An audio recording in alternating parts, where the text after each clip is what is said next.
Hey everyone, I'm Peter Stories here to guide you today. If you use this video to drift off to sleep, please tap like, hit subscribe, and drop a comment telling me where you're watching from and what time it is there. Now settle in, get cozy, and let yourself relax.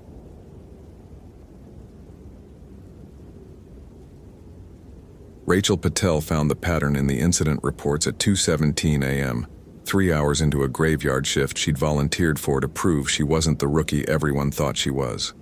7 disappearances over 14 years, all in Yellowstone's Lamar Valley backcountry, all between January and February, all during new moon phases. But that wasn't what made her hands go cold. It was the witness statements, the ones that had been filed as unreliable due to hypothermia-induced confusion.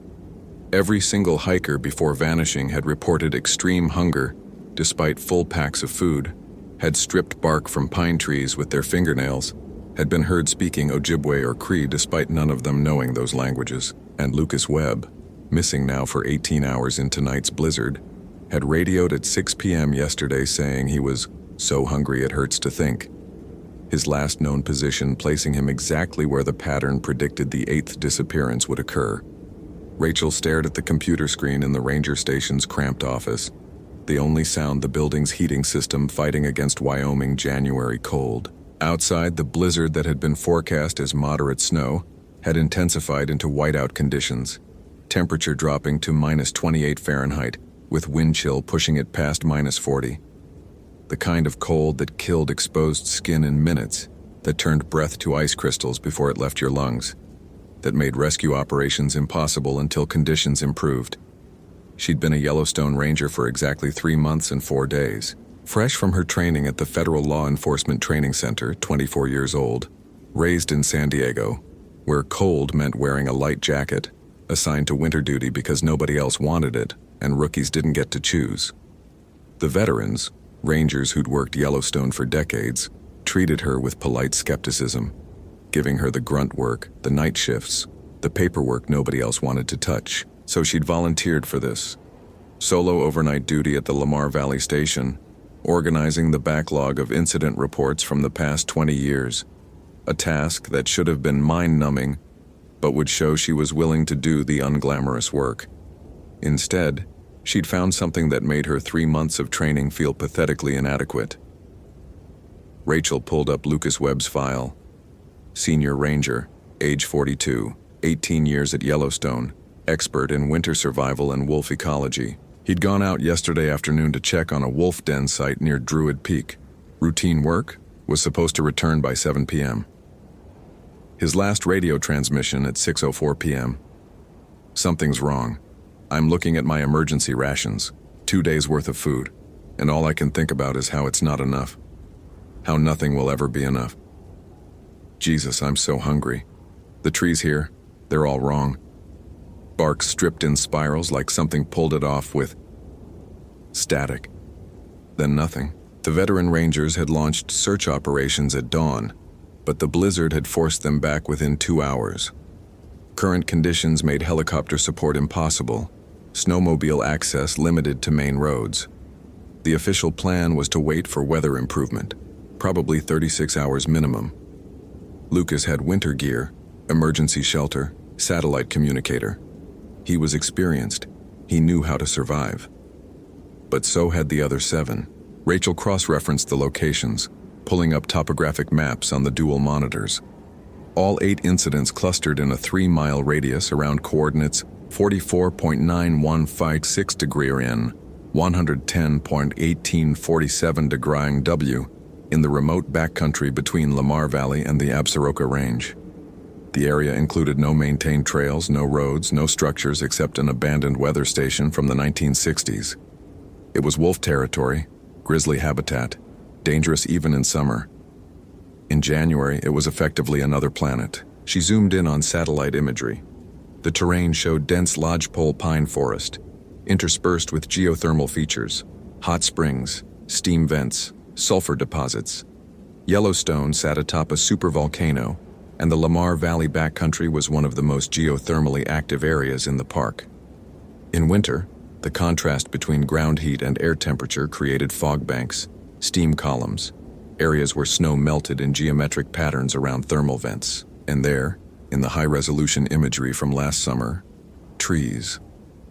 Dozens of them, visible even from satellite altitude, stripped of bark in spiral patterns, white wood exposed like bones.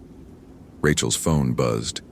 Text from her supervisor, Dale Morrison, one of the veterans who'd made it clear he thought she was too young, too inexperienced, too urban for Yellowstone winters. Weather worsening. Stay at station. Do not attempt solo operations. We'll reassess at 800. She should listen. Should stay here where it was warm and safe. Should wait for the experienced rangers to handle it. Should remember that she was 3 months on the job and had never even seen a real blizzard before moving to Wyoming.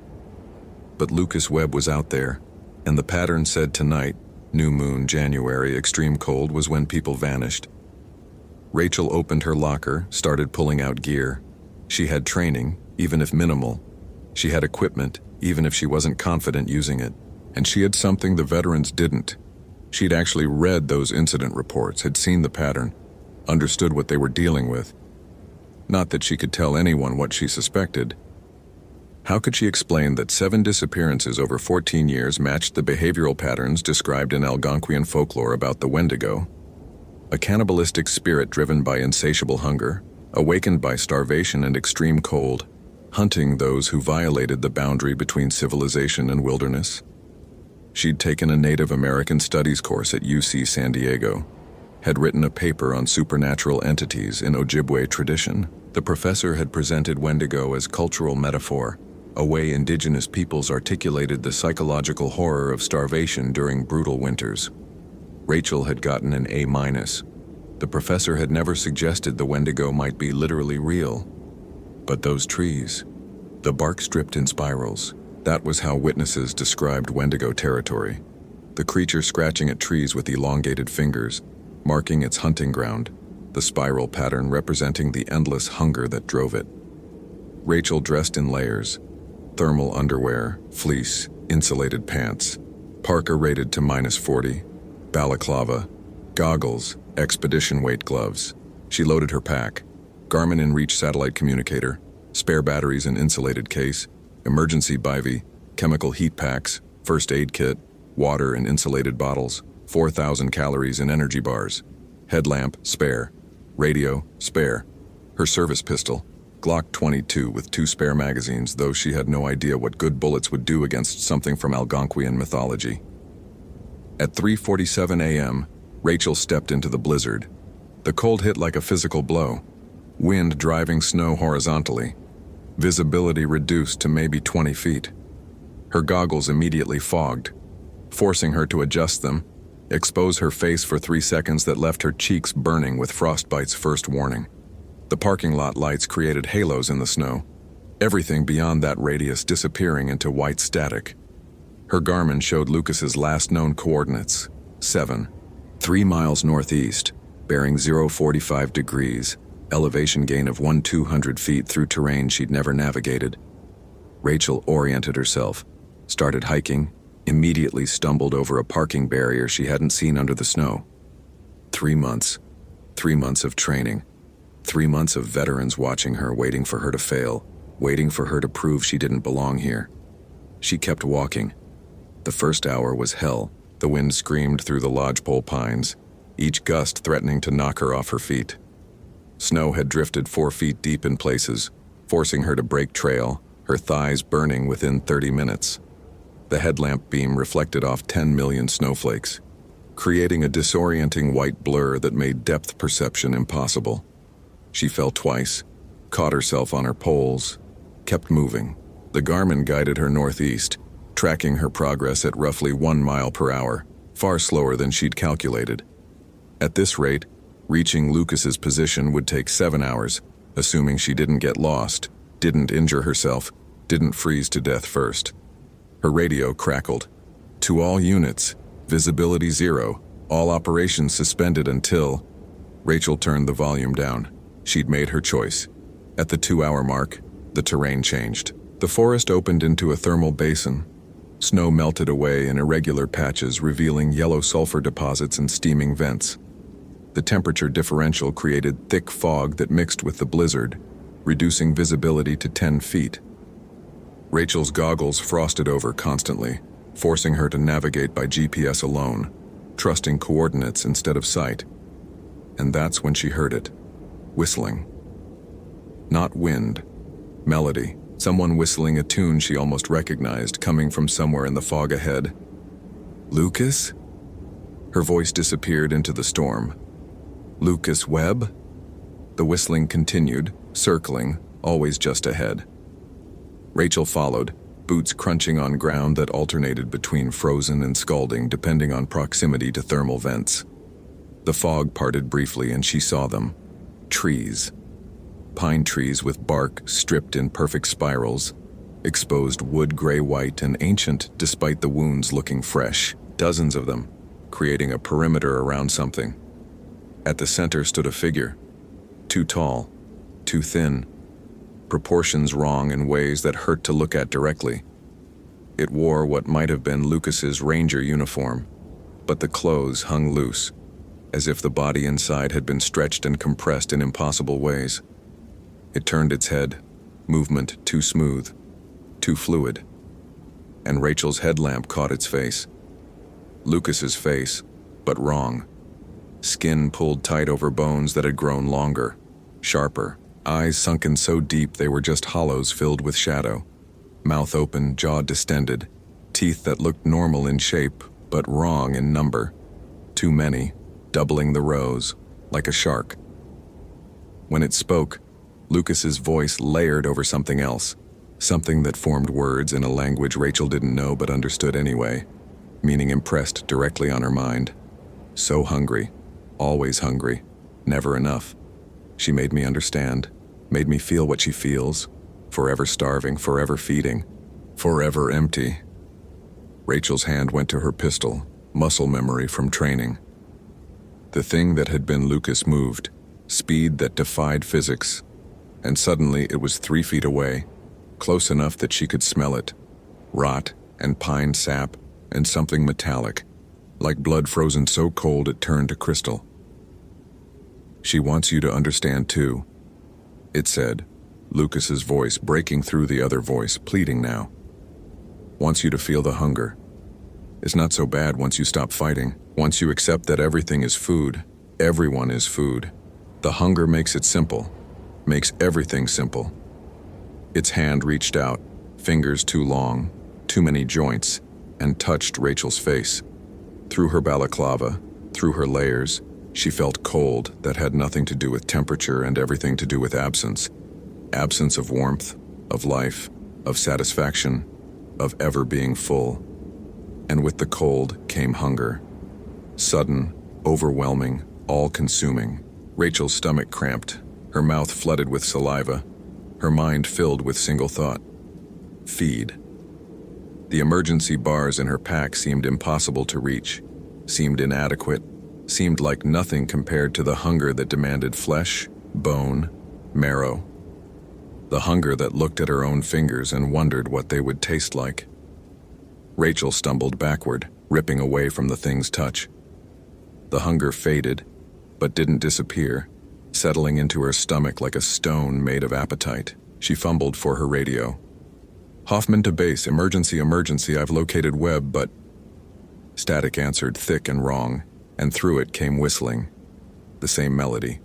Closer now. Not from the thing wearing Lucas, but from behind her. Rachel spun, headlamp catching movement in the fog. Another figure. Tall, gaunt, wearing the shredded remains of hiking gear from decades ago. Then another, and another. 7 figures total, all impossibly thin, all moving with that too fluid motion, all whistling in harmony that shouldn't be possible with human throats. The previous victims. The 7 disappearances from the incident reports. They hadn't died. They'd been changed, transformed, made into extensions of something older and hungrier. At the center of them all stood a figure that made the others look almost human by comparison. 8 feet tall, skeletal, skin gray-white like birch bark stripped by winter, limbs elongated and multi-jointed like spider legs. Its face was almost featureless, just eye sockets glowing with dim phosphorescence, and a mouth that split the head nearly in half, filled with ice crystal teeth. It wore antlers, massive rack from what must have been an enormous elk, but the antlers had been incorporated into its skull, growing through bone and flesh.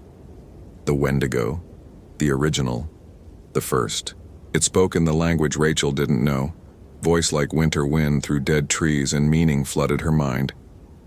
You came into my territory, my hunting ground, during my season. When the moon hides and the cold rules, you came knowing what awaited.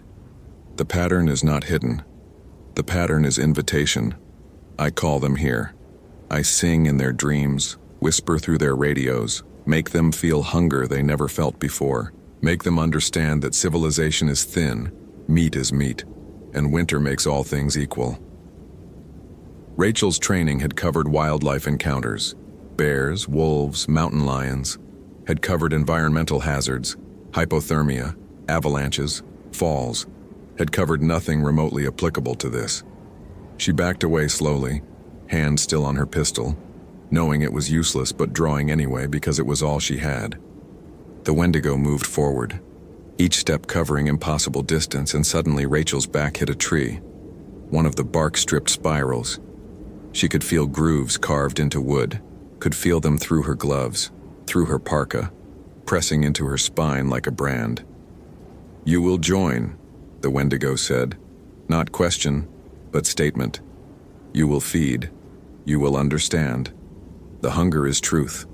The hunger is all. Everything else, your training, your need to prove yourself, your fear of failure, all meaningless. Only hunger matters. Only feeding matters.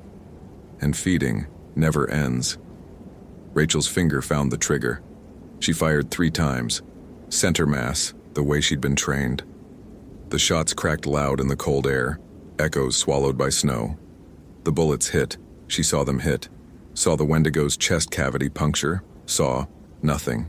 No blood. No reaction. The holes sealed themselves immediately, ice crystallizing in the wounds, flesh reforming. The Wendigo laughed, sound like bones breaking in frost. This is my domain, it said. My season. You cannot kill winter, cannot kill hunger, cannot kill what has never truly lived. I am older than your park, older than your rangers, older than your nation. I was here when indigenous peoples learned to fear me, when they created taboos against cannibalism because they had seen what becomes of those who feed on their own. I am the reason winter is feared, the reason starvation drives madness, the reason hunger feels like it comes from outside rather than inside. The 7 changed victims circled closer. Lucas was among them, face tortured with remaining consciousness, trying to fight through the transformation. His mouth moved, forming words. Run, please run, she's too strong, she's... The Wendigo backhanded him casually, sent him flying 30 feet into a tree. Lucas hit with sound of breaking wood and didn't get up. Rachel ran. Not tactical retreat, blind panic, 3 months of training evaporating under terror that bypassed rational thought entirely. She ran through the thermal basin, through fog and blizzard, her headlamp beam bouncing wildly, GPS forgotten, direction meaningless. Behind her came the whistling, harmonized, and patient predators that didn't need to hurry, because cold and exhaustion would do their work. She lasted maybe 4 minutes before her boot caught on hidden root, and she went down hard, face first into snow. The impact knocked her goggles askew, filled her balaclava with ice, drove the wind from her lungs. Rachel rolled, tried to rise, found her left ankle wasn't cooperating, sprained or broken, impossible to tell. The whistling stopped. Silence filled the space where pursuit should be. Just wind, just snow, just Rachel's ragged breathing. She fumbled her headlamp back into position, scanned the fog. Empty. Nothing. No figures, no movement, no sign of the Wendigo or its victims. Rachel's radio crackled. Patel? Jesus Christ, Patel, where are you? Your GPS beacon activated. We've got your position but can't reach you in these conditions. Status report. Dale Morrison's voice. Real, human, angry, but concerned. Rachel's voice cracked. I found Webb, he's changed. There's something out here, something that... Patel, you're hypothermic. You're experiencing confusion. Stay where you are. Activate your emergency bivy. We'll reach you as soon as weather allows. I'm not confused. I'm not hypothermic. There's... Static swallowed her words. When it cleared, Dale was speaking, but not to her. Exhibiting symptoms consistent with severe exposure. Possible psychotic break. The radio died, battery frozen or something else, Rachel couldn't tell.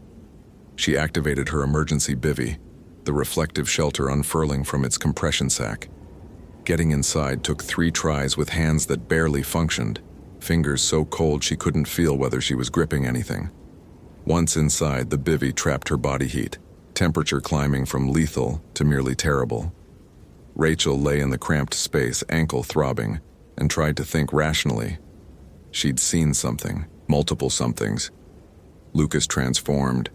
7 other victims, the Wendigo. All of it impossible, but all of it witnessed. Or had she? Hypothermia caused hallucinations. Extreme cold triggered altered mental states. 3 months in Yellowstone. Her first real winter. First real exposure to -40 conditions. Maybe she'd broken. Maybe her urban California background had left her vulnerable in ways she hadn't recognized. But the hunger. She could still feel it. Hollow ache in her stomach that her emergency food bars didn't touch. She ate 3, mechanically, tasting nothing, and the hunger remained. Hours passed. The blizzard continued. Rachel dozed, woke, checked her Garmin. Still functioning, still showing her position, still marking Lucas's last coordinates a quarter mile away. Her phone showed 11:23 a.m. She'd been out here 8 hours. Her ankle had swollen inside her boot, probably sprained at minimum. A sound outside the bivy. Crunching. Footsteps in snow. Rachel froze, hand going to her pistol. "Patel, you in there?" Dale's voice, muffled but recognizable. She unzipped the bivy. Dale Morrison stood in marginally improved visibility. The blizzard had weakened to heavy snow. Wearing full winter gear, snowmobile visible behind him. "Thank Christ," he said, kneeling. "What the hell were you thinking coming out here solo? You have any idea?" He stopped, seeing her face. "Jesus, you look terrible. Can you walk?" "Ankle's injured." "Dale, listen, Webb is out here, but he's not. He's changed. There's something in this area. Something that..." "We found Webb," Dale interrupted. 2 hours ago. He'd sheltered in the old weather station, rode out the storm. Dehydrated, some frostbite, but he'll be fine. Whatever you saw out here, it wasn't him. Rachel's mind refused to process that. "No. I saw him. I touched him. He spoke to me. Hypothermia causes vivid hallucinations, especially in extreme cold. You've been out here in -40 temperatures for 8 hours with minimal experience. You're lucky to be alive. You're lucky I didn't find you frozen to death." He helped her to the snowmobile, supported her weight when her ankle buckled. The ride back took 40 minutes, Dale driving carefully through terrain that looked completely different in marginal daylight. Rachel saw no thermal basin, no spiral-stripped trees, no sign of what she'd witnessed. At the ranger station, paramedics treated her for stage 2 frostbite on 3 fingers, sprained ankle, moderate dehydration. Psychological evaluation was scheduled for the following day. Dale sat with her in the medical bay, expression somewhere between anger and relief. "Look," he said quietly. "I get it. You wanted to prove yourself. Wanted to show you could handle Yellowstone winters. But this isn't San Diego, Patel. This is serious country. People die out here. I've lost friends to this park, and rookies who think they need to be heroes just make it worse." "I saw something," Rachel insisted. "Multiple somethings. The incident reports. The pattern." "The incident reports show people getting lost in blizzards," Dale said, tone patient but firm. "Getting disoriented, succumbing to hypothermia. You found a pattern because your brain wanted to find one, because you wanted there to be something you could solve. Something that would make you look competent. But there's no mystery here, Rachel. Just wilderness being wilderness, just winter being winter. They sent her home for 3 days mandatory rest. Rachel spent them reviewing what she'd seen, what she'd experienced, trying to reconcile the impossible with the rational. Had it been hallucination? Cold-induced psychosis? Had she imagined everything? But her fingers still showed faint grooves, pressure marks from something touching her face, and the hunger hadn't fully left. She found herself eating constantly, never satisfied, always slightly hollow. On the 4th day, cleared to return to duty, Rachel volunteered for the archives again. This time, she went deeper into the records, pulling files from the 1960s, 1970s, 1980s. The disappearances went back further than 14 years. Much further. She found references to Shoshone oral traditions about the Lamar Valley, about it being forbidden territory in winter. Found a 1927 Park Service memo about unusually aggressive wildlife behavior in the area during January and February. Found a journal entry from an early explorer, 1887, describing trees stripped in spiral patterns and hearing whistling and blizzards that sounded almost human. The pattern went back a century, maybe longer, and Lucas Webb, supposedly recovered, supposedly fine, had been placed on medical leave. No visitors, no communication, just a brief note in his file. Subject experiencing extreme appetite dysregulation, requesting psychiatric evaluation for possible eating disorder. Rachel sat alone in the archives at 2 a.m., almost exactly where she'd been 4 nights ago, and pulled up the satellite imagery again. The thermal basin, the spiral-stripped trees. They were there, visible from orbit, undeniable. She zoomed in as far as the resolution allowed. In the center of the clearing, barely visible, 7 figures stood in a circle. 8, when she counted carefully. One of them might have been wearing ranger uniform. Rachel saved the image, encrypted it, backed it up 3 times. Then she opened a new document and began typing. Not an incident report. Those would be dismissed, filed as confusion from hypothermia exposure. A research paper. Academic documented, cross-referencing folklore with incident patterns. Environmental conditions with disappearance dates. If she couldn't make people believe through direct testimony, maybe she could make them believe through data. Through patterns too clear to ignore. The Wendigo was real. It hunted Yellowstone's backcountry during winter. It transformed its victims, trapped them in hunger that never ended. And it would continue unless someone understood what they were facing. Rachel Patel had 3 months of experience, but she'd seen what the veterans hadn't, had survived what the veterans couldn't, and she would make them understand, even if they dismissed her as a rookie who'd had a psychotic break in the cold. Because next January, during the new moon, someone else would hear whistling in the blizzard. Someone else would feel hunger that couldn't be satisfied. Someone else would become the 9th victim. Unless Rachel could stop it, she worked through the night, documenting everything, knowing it would likely cost her job but unable to do anything else. Outside, snow fell softly, temperature dropping to -35. In the Lamar Valley backcountry, something ancient and eternally hungry waited for its season to come again, and Rachel Patel, rookie ranger with 3 months' experience, began planning how to fight a war against winter itself.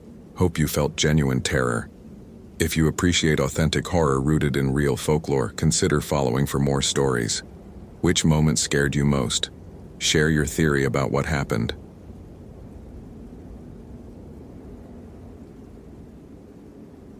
Lisa Hoffman buried her partner 3 years ago in Minnesota. She came to Yellowstone to escape the memories. Then she watched Madison Garcia crawl out of Norris Geyser Basin, skin blue, eyes white, moving like something that had forgotten it was supposed to be dead, and realized some graves don't hold.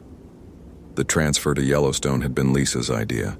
Get away from the Great Lakes, from the forests where she and Rachel had hiked every autumn, from the apartment they'd shared for 6 years until the drunk driver on Highway 61 turned everything into before and after. Wyoming was different, volcanic, alien, a landscape that didn't remind her of anything except how small humans were against geological time. perfect for someone trying to forget. She'd been a ranger at Yellowstone for 11 months when Madison Garcia went missing. 22 years old, biology student from New Mexico, researching thermophilic bacteria in the park's hot springs.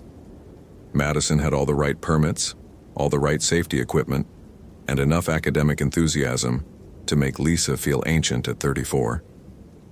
They'd talked once at the Norris Ranger Station about Madison's research, about how life persisted in boiling acidic water that should kill everything, about extremophiles that thrived in conditions that would destroy ordinary organisms. "Life finds a way," Madison had said, grinning with the confidence of someone who'd never watched life end suddenly on a highway in the rain, even in impossible places.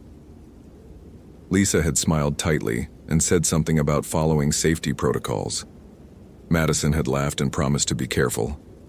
That had been February 14th, 2003, Valentine's Day, 3 years exactly since Rachel died.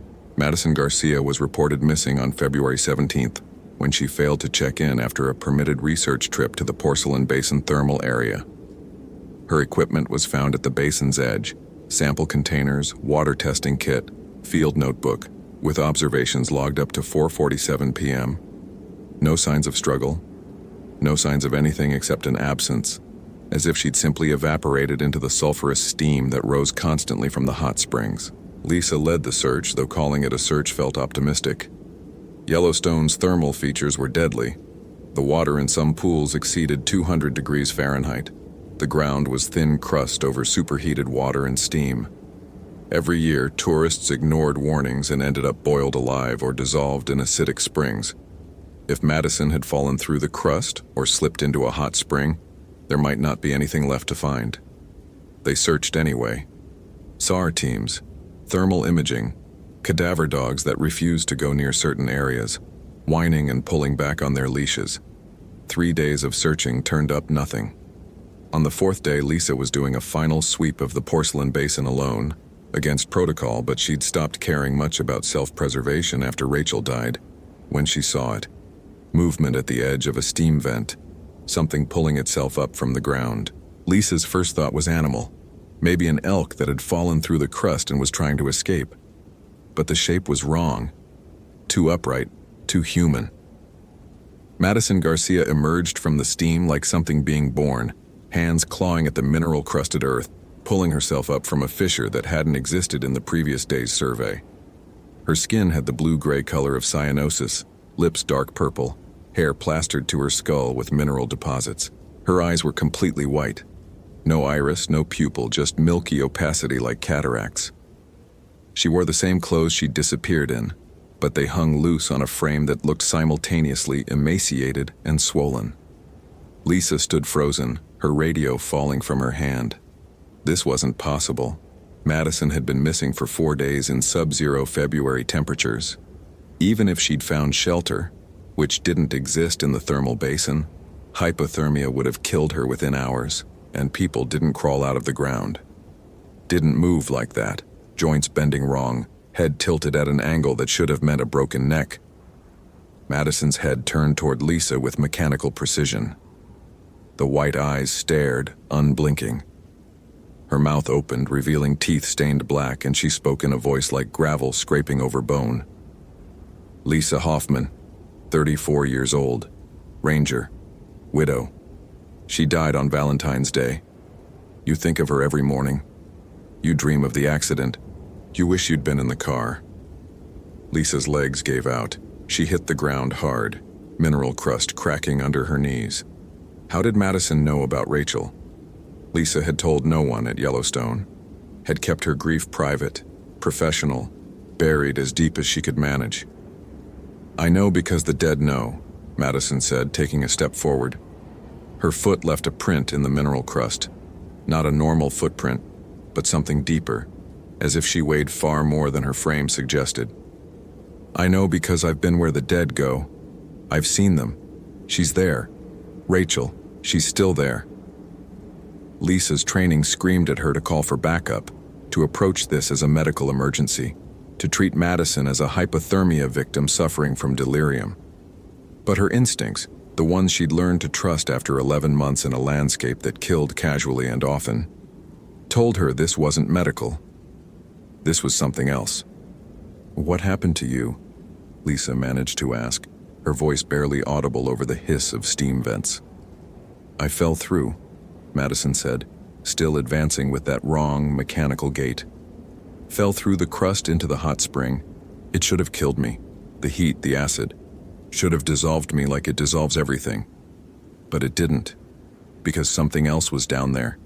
Something old. It grabbed me, held me, changed me."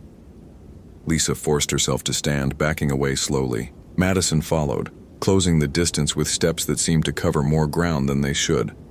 Lisa's hand found her belt, searching for her radio, but it was on the ground where she'd dropped it. "There are old places," Madison continued, her white eyes never blinking.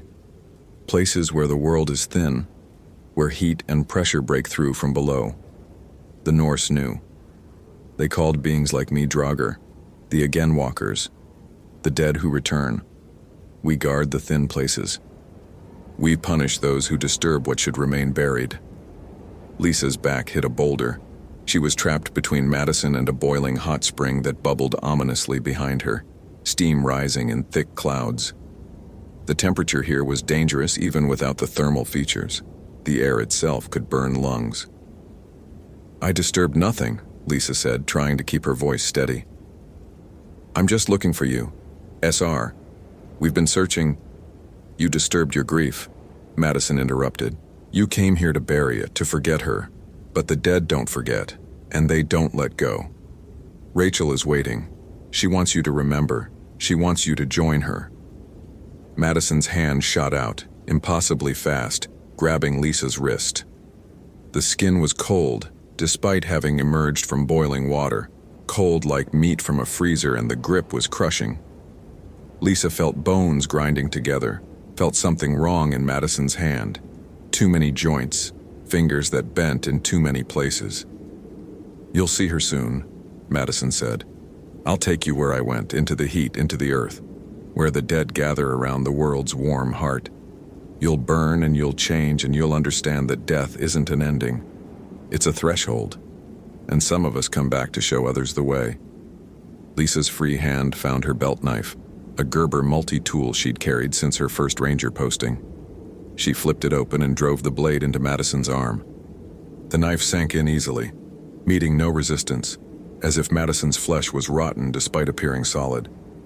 But Madison didn't flinch, didn't react, just kept pulling Lisa toward the hot spring, toward the water that steamed and bubbled with temperatures that would strip flesh from bone.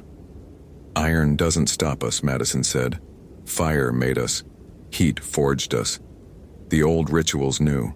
The Norse burned their dead to prevent Draugr, but no one burns anymore. You buried Rachel in the cold ground. She's still there, waiting, growing strong." The implication hit Lisa like a physical blow. Rachel, in her grave in Minnesota. If what Madison was saying was true, if the dead could return, could become these things, then Rachel might be... "No," Lisa said, more to herself than to Madison. "Rachel's at peace, she's gone. This is trauma, or hypothermia, or I'm having a breakdown." "Denial," Madison said, pulling Lisa closer to the hot spring's edge. "You've been in denial for 3 years, but the dead are patient.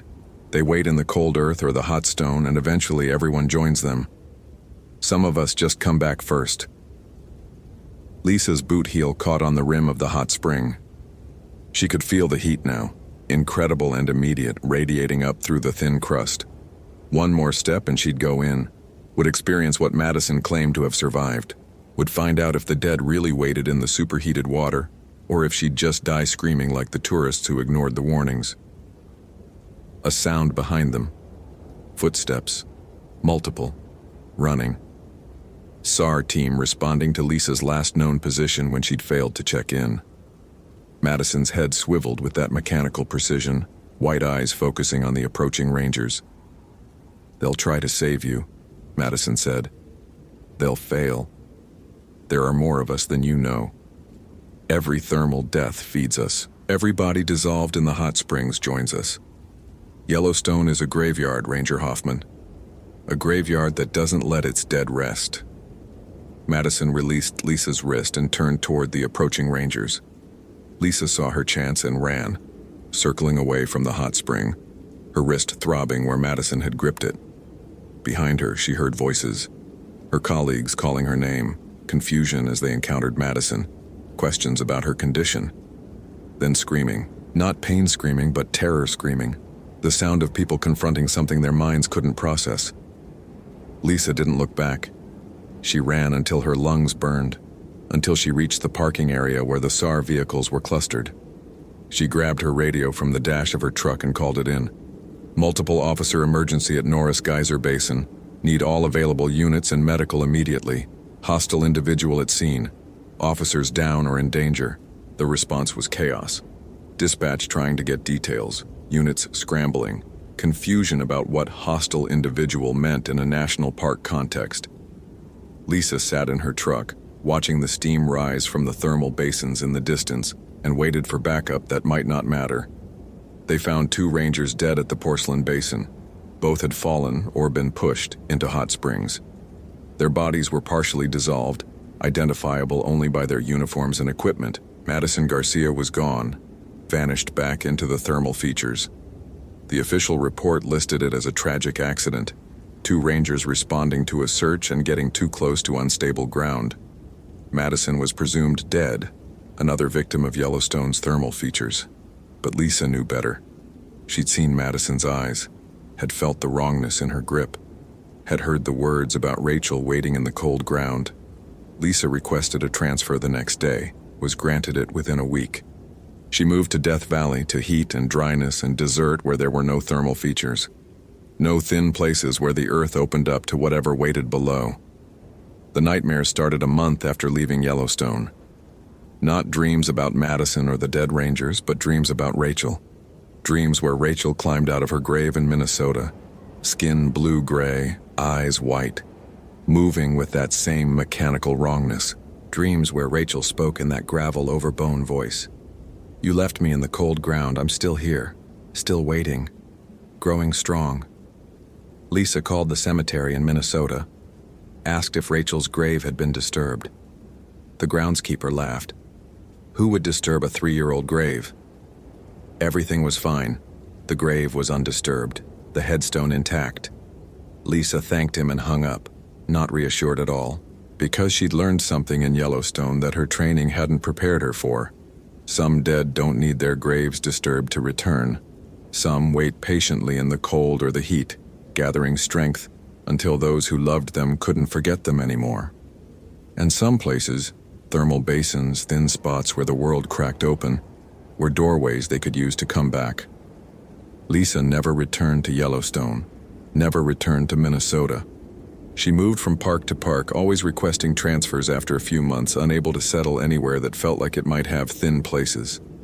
She stopped visiting Rachel's grave, stopped looking at photographs, tried to forget, knowing that forgetting might be the only thing that kept Rachel from climbing out of the ground.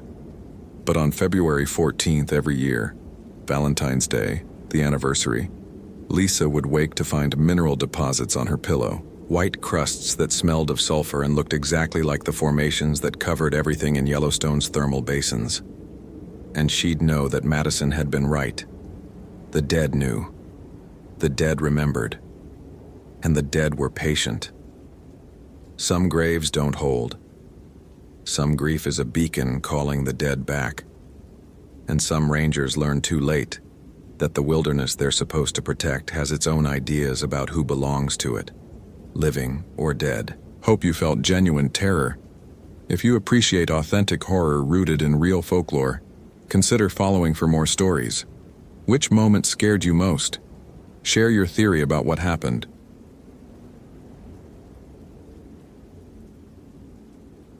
The footprints changed species halfway across the canyon floor. Rachel Patel knelt in the red sand, her Nikon D7000 documenting what shouldn't be possible. The tracks began as coyote, 4-toed claw marks distinct, the gait pattern unmistakable to anyone with tracking experience. She'd been following them for 300 yards through the fiery furnace section of Arches National Park, hoping they'd lead to Madison Garcia, the hiker who'd vanished 6 days ago.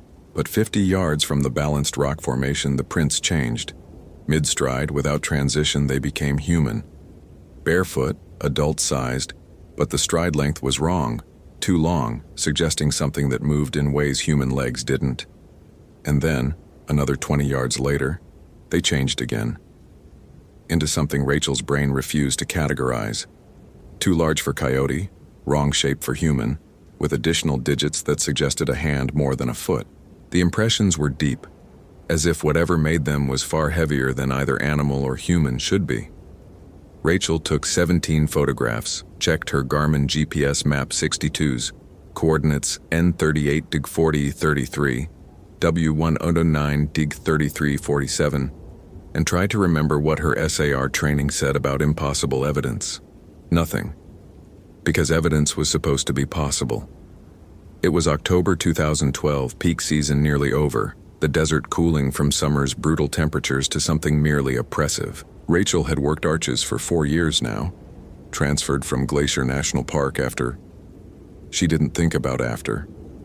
Didn't think about the avalanche, about Marcus, about the way his voice had cut off mid-transmission while she'd been a mile away, unable to help, unable to save the partner she'd loved. That was 18 months ago. She'd left Montana because the snow triggered panic attacks, because every white slope looked like the one that had buried Marcus. Utah was supposed to be different. Desert and rock, no avalanches, just heat and tourists and simple rescues. Except this wasn't simple. Madison Garcia, 28, solo backpacker from Albuquerque, experienced desert hiker, Navajo heritage, had done this park dozens of times.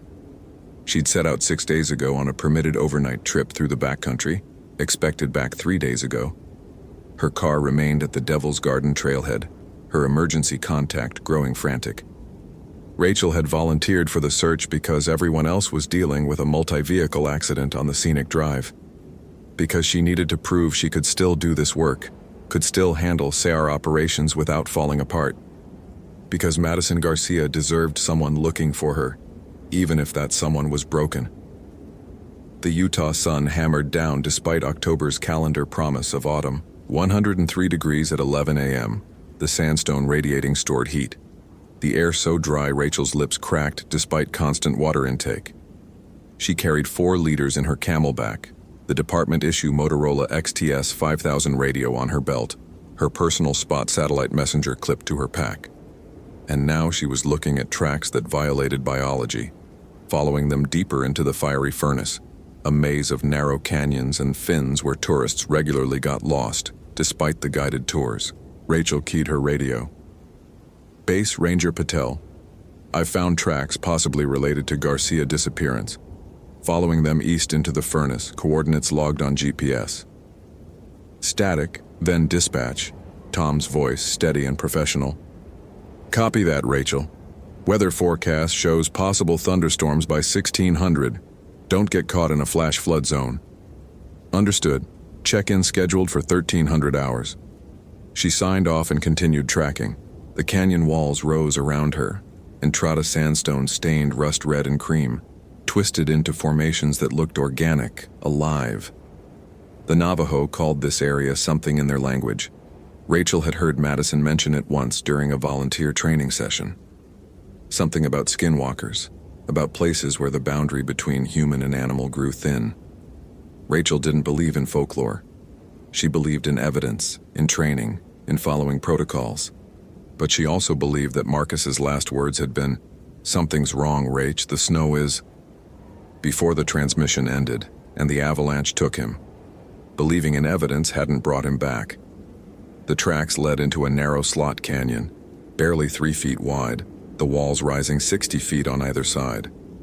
Rachel photographed the entrance, protocol required documentation, and squeezed through sideways, her pack scraping sandstone. Inside, the temperature dropped 10 degrees, blessed shade finally. But the air felt wrong, too still, too thick, like something was using it to breathe. The tracks continued, still in that impossible shifting pattern. Coyote, human, other, coyote, human, other. Rachel found Madison's first cairn marker 200 yards in. The rocks were stacked deliberately, with a strip of red fabric, Madison's bandana, according to the missing person report, tied around the top stone. But written in the sand beside it in careful letters, "Turn back. Not safe." It knows. Madison's handwriting. Rachel had seen it on the permit forms.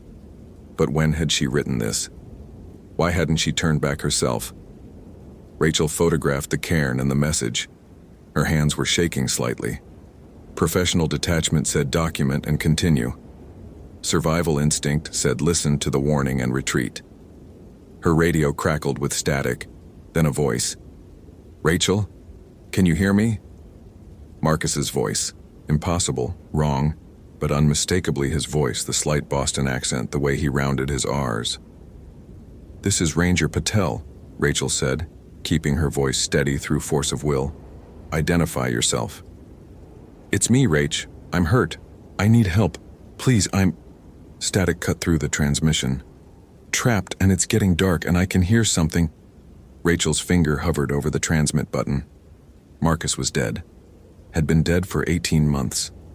This wasn't him. Couldn't be him. But what if— "What's your location?" she heard herself ask. "I don't—" The voice broke up. "Old Arch near—" Static. "Please hurry." The radio went dead. Completely dead. Display dark. Unresponsive to any button press. Rachel tried her spot messenger. Also dead. Her phone. No signal normally this deep, but at least it should show the home screen, black and unresponsive. Just like in the avalanche. In those final moments, all communications had failed simultaneously, as if something had wanted to isolate Marcus before. Rachel forced herself to breathe. In through nose, out through mouth, the technique her therapist had taught her for managing panic attacks. This wasn't an avalanche. This was a desert canyon. Different situation, different variables, except the same wrongness, the same feeling of something violating the rules, of reality bending in ways it shouldn't. Movement caught her peripheral vision. Rachel spun, one hand going to the canister of bear spray on her belt, stupid in the desert but old habits from Montana, and saw nothing. Just sandstone and shadow and the narrow passage of the slot canyon. But she'd seen something, pale, low to the ground, moving with an animal's fluidity. "Madison Garcia?" Rachel called out. "I'm with the Park Service. I'm here to help." Her voice echoed off the canyon walls, came back distorted, wrong, as if something was speaking under her words, using her voice but with different sounds, different meaning. The thing appeared at the far end of the visible passage. At first, Rachel's brain cataloged it as coyote, the size roughly matched, the movement pattern canine. But then it stood up. Rose on its hind legs in a way that bent wrong, joints moving at angles that shouldn't exist, until it stood upright on two legs that were too long, too thin, ending in feet that were neither human nor animal. Its face. God, its face was the worst part. Coyote features, but wrong, flattened, with too much intelligence in the eyes. And those eyes weren't coyote yellow. They were human brown. Madison Garcia's eyes, according to her driver's license photo. The thing opened its mouth, coyote teeth in a nearly human jaw, and spoke with Madison's voice. "Turn back, Rachel. It's already too late for me. Don't let it take you too." Then it dropped to all fours and ran, movement impossible for either animal or human, flowing around corners that should have required slowing down. Rachel ran after it, stupid, unprofessional, against every protocol. But she'd failed Marcus, had been too slow, too far away. She wouldn't fail again. Wouldn't let another person disappear into wrongness while she stood by and documented. The slot canyon opened into a wider space, an amphitheater carved by ancient water, and there, in the center, was Madison Garcia's campsite. Tent still standing, backpack propped against a rock, everything organized and intact as if she'd just stepped away for water. But the sand around the camp showed tracks everywhere, dozens of them, all in that same impossible shifting pattern. Coyote to human to other, circling, closing in, a hunting pattern that suggested intelligence and patience. Rachel approached the tent slowly. Madison? Can you hear me? The tent's zipper was closed from the inside. Rachel grabbed the pull and froze. From inside the tent, Madison's voice, "Don't open it, please, I'm not me anymore." "I'm here to help," Rachel said, though her hands were shaking. "Let me see what's wrong. I can call for medical. My radio doesn't work. My phone doesn't work. Nothing electronic works around." The voice broke. "Around what I'm becoming. I don't understand. The Navajo know." Madison's voice was cracking now, human and animal sounds mixing. "My grandmother warned me. Don't walk alone in certain places. Don't accept gifts from strangers. Don't—" A sound between sob and growl. "Don't violate the old rules." "What rules?" "Madison, I need you to explain." "I was offered power." The voice was changing, deepening, taking on harmonics that hurt to hear. "To move between shapes, to run as the animals run, to—" Silence, then words that sounded more animal than human. "To hunt." "Who offered you that?" "Not who. What?" Something moved inside the tent, but the shadow it cast on the fabric was wrong. Too many limbs, too fluid. There are places where the old things still have power. Places where if you accept what they offer, you become... The tent unzipped from inside. What emerged was wearing Madison's hiking clothes, had Madison's face, but moved in ways that were fundamentally wrong. The joints bent backward when they should bend forward. The head rotated too far. The eyes, still human brown, but with something else looking through them. "Yenaldlushi," the thing said, voice now completely inhuman. "Skinwalker," the Navajo word for what I am now, what I chose to become. Rachel backed away, hand finding the bear spray. "You didn't choose this. Someone did something to you, I chose." The thing that had been Madison took a step forward, and its foot left a print that was coyote, human, and something else simultaneously. "I wanted to run faster, see farther, be stronger. The old thing in the deep canyon offered that gift. I accepted. Now I can't stop changing. Can't control what I become. There has to be a way to reverse. There's only one way." The Madison thing smiled, and its teeth were too sharp, too numerous. "Death, but even that might not be enough. Skinwalkers persist. In stories, in warnings, in the fear that keeps people from walking alone in certain places." Behind Rachel, she heard breathing. Wet, labored, too loud for any animal she recognized. She turned slowly. 3 more things stood at the canyon entrance, all wearing human form, all wrong in subtle ways, proportions off, movements too smooth, eyes too aware. They wore the decayed remnants of clothing from different eras, leather and denim from decades past, styles that hadn't been fashionable since the 70s, the 80s, the 90s. "We were all offered the gift," the closest one said, voice cracking between timbres. "We all accepted. Now we guard this place, keep others from making our mistake. By killing them." Rachel's voice was steady somehow, that combat calm she'd learned in SAR training taking over. "By scaring them away." The Madison thing moved closer. "But some don't scare. Some keep searching. Like you, Rachel Patel. Still looking for Marcus, still thinking if you save enough people you'll balance the equation. How do you know? We smell grief on you. Smell trauma. Smell the way you punish yourself with every rescue, hoping it'll be the one that makes up for the one you couldn't save." The thing tilted its head, coyote gesture in human form. "It won't. No amount of saving equals one loss. We know, we lost ourselves." The other skinwalkers were circling now, cutting off escape routes. Rachel's training said assess exits, determine best path, act decisively. But the canyon offered no good exits, narrow passages on all sides, and the things moved faster than human, more efficiently than animal. "I'm not accepting any gifts," Rachel said, trying to edge toward the widest passage. "I'm just looking for Madison Garcia. Officially, for the record, I'm recovering a missing person." "You found her." The Madison thing gestured at itself. "What's left of her?" The question is, what happens now? Now I report her found, call for medical evacuation, and with what radio? The closest skinwalker, it wore an old Park Service uniform from maybe 30 years ago, name tag too faded to read, gestured at Rachel's dead equipment. We don't let signals out, can't risk exposure, can't risk others coming to investigate. People know I'm here. When I don't check in, they'll send search teams, who will warn away. The old ranger thing smiled, and Rachel saw too many teeth. Same as always, same as we've done for decades. This place has always had disappearances, always had stories. The Navajo know to avoid it. Others learn too slowly. Rachel's hand found her bear spray.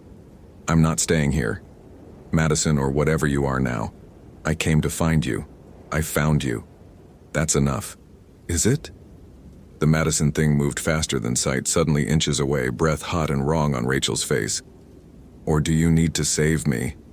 Make up for Marcus? Fix what you think you broke? Get away from me. He called for you, didn't he? The voice was Marcus's now, that Boston accent perfect. At the end. Rach, the snow is moving wrong, Rach, I think. And then silence.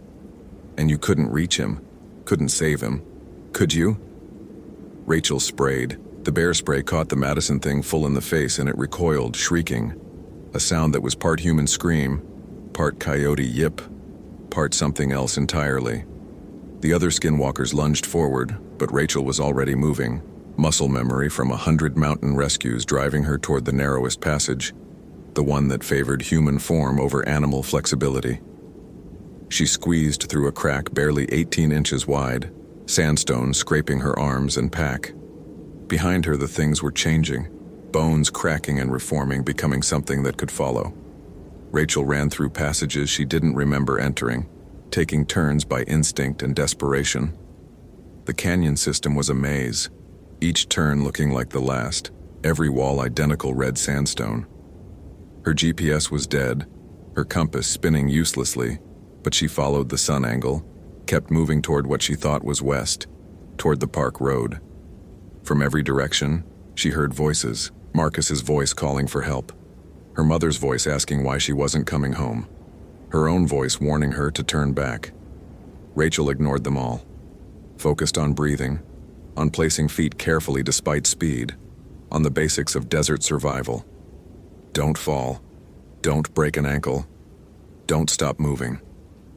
She burst out of the fiery furnace an hour before sunset, emerging onto the main park road where a tour bus was disgorging elderly tourists. They stared at Rachel, covered in red dust, gasping, wild-eyed. But she'd never been happier to see RV-driving, camera-wielding visitors in her life. Rachel stumbled to the bus and grabbed her personal phone from her pocket. Somehow, out of the furnace, it powered on. Battery at 12% but functional. She dialed the ranger station. Rachel? Tom's voice, concerned. You missed your check-in by 3 hours. Where are you? Fiery furnace west entrance. I need backup. I found... What could she say? Evidence related to Madison Garcia. And something else, something dangerous. Stay put. I'm sending units now.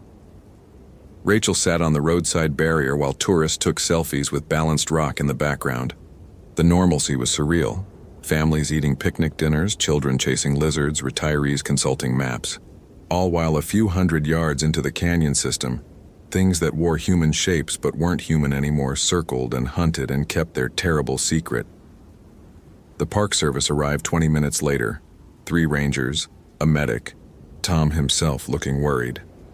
Rachel gave her statement, found tracks, followed them, discovered evidence of Madison Garcia's presence, experienced equipment failure and disorientation, managed to exit the maze. She didn't mention the skinwalkers. Didn't mention voices or transformations or things that violated biology. Who would believe her? She'd sound traumatized, unstable, unfit for duty. Maybe she was. They sent in a full search team the next day, guided by Rachel's GPS coordinates. Found Madison's campsite, her equipment, everything intact. But no Madison, no tracks, no evidence of the things Rachel had seen. The official report listed Madison Garcia as missing, presumed lost in the wilderness, likely fell in an unmapped area and succumbed to exposure or injury. Case left open, but resources redirected to active searches. Rachel was put on administrative leave, standard protocol after a traumatic search operation. Mandatory psych evaluation, which she failed spectacularly when she tried to describe what she'd seen. The therapist was kind, professional, diagnosed acute stress reaction exacerbated by previous trauma. She wasn't wrong. Rachel was traumatized, but not delusional. Rachel resigned from the Park Service 6 weeks later. Couldn't go back to the desert, couldn't look at red sandstone without seeing those tracks changing mid-stride, couldn't hear coyotes without remembering Madison's voice coming from that wrong-shaped mouth. She moved to Phoenix, tried office work, tried anything that kept her away from wilderness and the things that lived in unmapped places. But the dreams persisted. Marcus calling from the avalanche, Madison offering her the gift of shape-shifting, the old skinwalkers circling closer and promising she could save everyone if she just accepted the power. In 2014, 2 years after Arches, Rachel read a news article, another disappearance in the fiery furnace. A young man, this time experienced hiker, vanished without trace. Search teams found his campsite intact, equipment untouched, no sign of struggle or accident. Just another statistic, another file left open. Another person lost to whatever walked between species in that maze of red stone. Rachel wanted to call someone, warn them, tell them the truth. But who would listen? The Park Service had already decided she was unreliable, trauma-affected, unstable. So she did the only thing she could, started a blog. Anonymous, careful, never mentioning specific locations or entities by name. Just stories about places where things weren't quite right, where old rules still applied, where accepting gifts from the wilderness came with prices too high to pay. She wrote about skinwalkers in general terms, Navajo legends, cultural significance, the importance of respecting indigenous warnings. She wrote about other disappearances, patterns she'd noticed in park records, clusters of missing persons in specific locations. Some readers called her crazy. Others shared their own stories. Rangers who'd seen things, hikers who'd heard voices, survivors who'd barely made it out of places where reality bent. Rachel stopped being surprised at how many stories there were, how many people had experienced wrongness in the wilderness and stayed silent because who would believe them? She never went back to Arches, never walked in desert canyons again. But sometimes, on quiet nights in her Phoenix apartment, Rachel heard coyotes yipping in the distance. And she wondered if they were really coyotes or if they were something else, someone else, who'd accepted the gift and lost themselves to the shape-shifting hunger. She wondered if Madison was still out there, still circling the fiery furnace, still trying to warn other hikers away from the old thing in the deep canyon that offered impossible power. She wondered if she'd been lucky to escape, or if escaping just meant carrying the knowledge alone. The burden of truth that no one else wanted to hear. The Navajo had words for these things. Ye Naldlushi, skinwalker. They had rules. Don't go certain places alone. Don't accept gifts from strangers. Don't speak the names of the transformed. Rachel learned those rules too late for Madison. Learned them after failing Marcus in a different wilderness, with a different kind of monster. But she learned them. And she shares them, anonymously, hoping someone somewhere will listen. Will turn back when they find tracks that change species. Will run when they hear voices mimicking the dead. Will refuse the gift when it's offered, no matter how appealing the promise of power. Because Rachel Patel knows the truth that the missing person reports don't capture. Some disappearances aren't accidents. Some are choices made in desperation, or curiosity, or grief. Choices to become something other than human, something that runs faster and sees farther, and never dies, but also never rests. The desert keeps its secrets. The canyons hide their transformed, and somewhere in the fiery furnace, things that were once human still circle and hunt and guard the place where reality bends enough to offer terrible gifts to those desperate enough to accept them. Rachel survived, but survival just means living with the knowledge of what she couldn't save, what she couldn't prevent, What walks in the wilderness wearing familiar faces and speaking in stolen voices? The skinwalkers are patient. They've waited decades, centuries, perhaps longer. They can wait for Rachel Patel to forget her fear, to convince herself it was all trauma and delusion, to return to the wilderness she once loved. But Rachel won't forget. Can't forget. Marcus taught her that some losses can't be recovered. The skinwalkers taught her that some transformations can't be undone. So she stays in the city, writes her anonymous warnings, and listens to distant coyotes that might not be coyotes at all. And she never, ever accepts gifts from strangers. Hope you felt genuine terror. If you appreciate authentic horror rooted in real folklore, consider following for more stories. Which moment scared you most? Share your theory about what happened.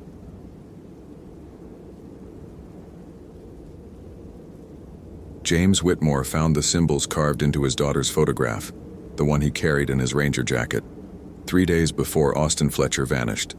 Sigils burned into the paper with precision no human hand could achieve, surrounding Emma's face like a warning or a claim.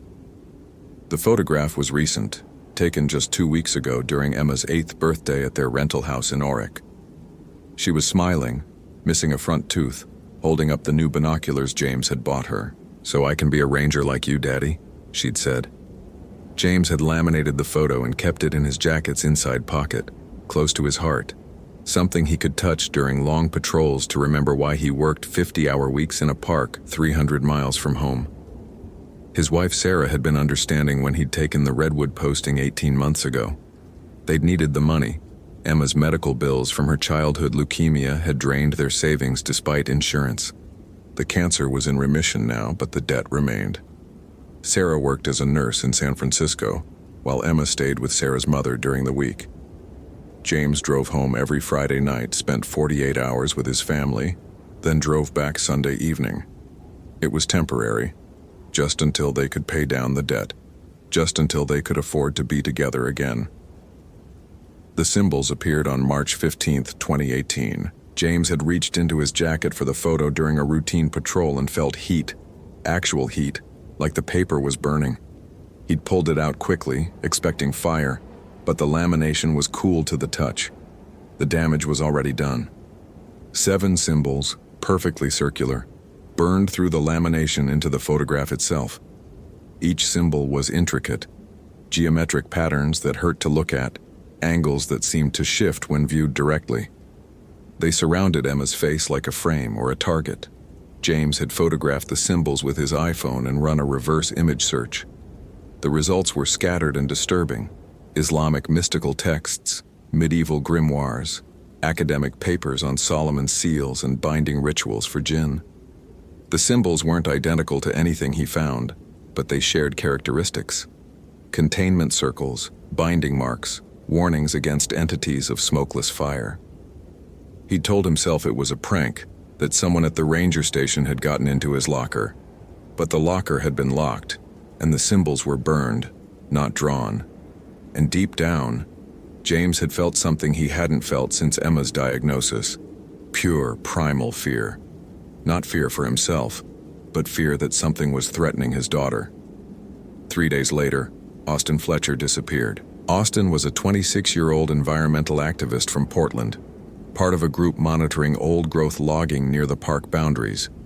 He'd been camping legally at Elk Prairie, documenting forest conditions for a lawsuit against timber companies.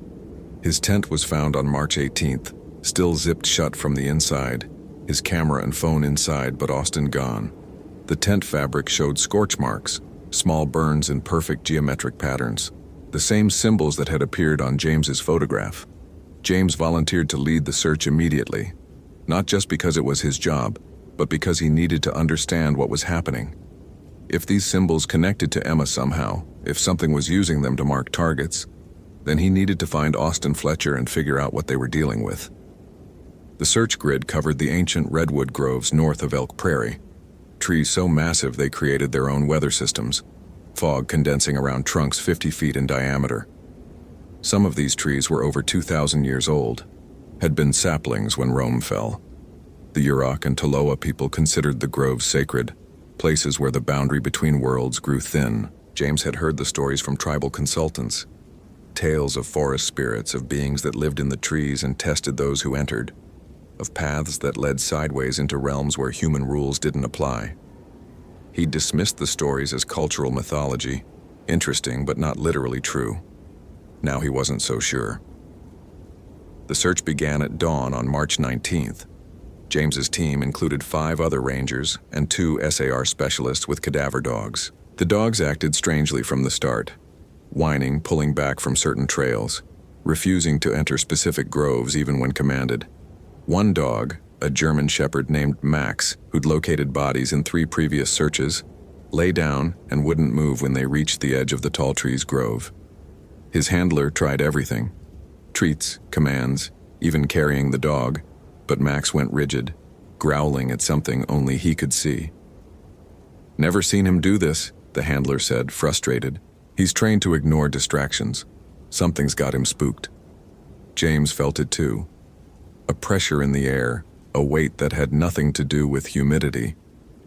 The temperature in the grove was wrong, 10 degrees warmer than outside despite the dense canopy. The light had a strange quality, filtered through the redwood needles into something that wasn't quite green and wasn't quite gold.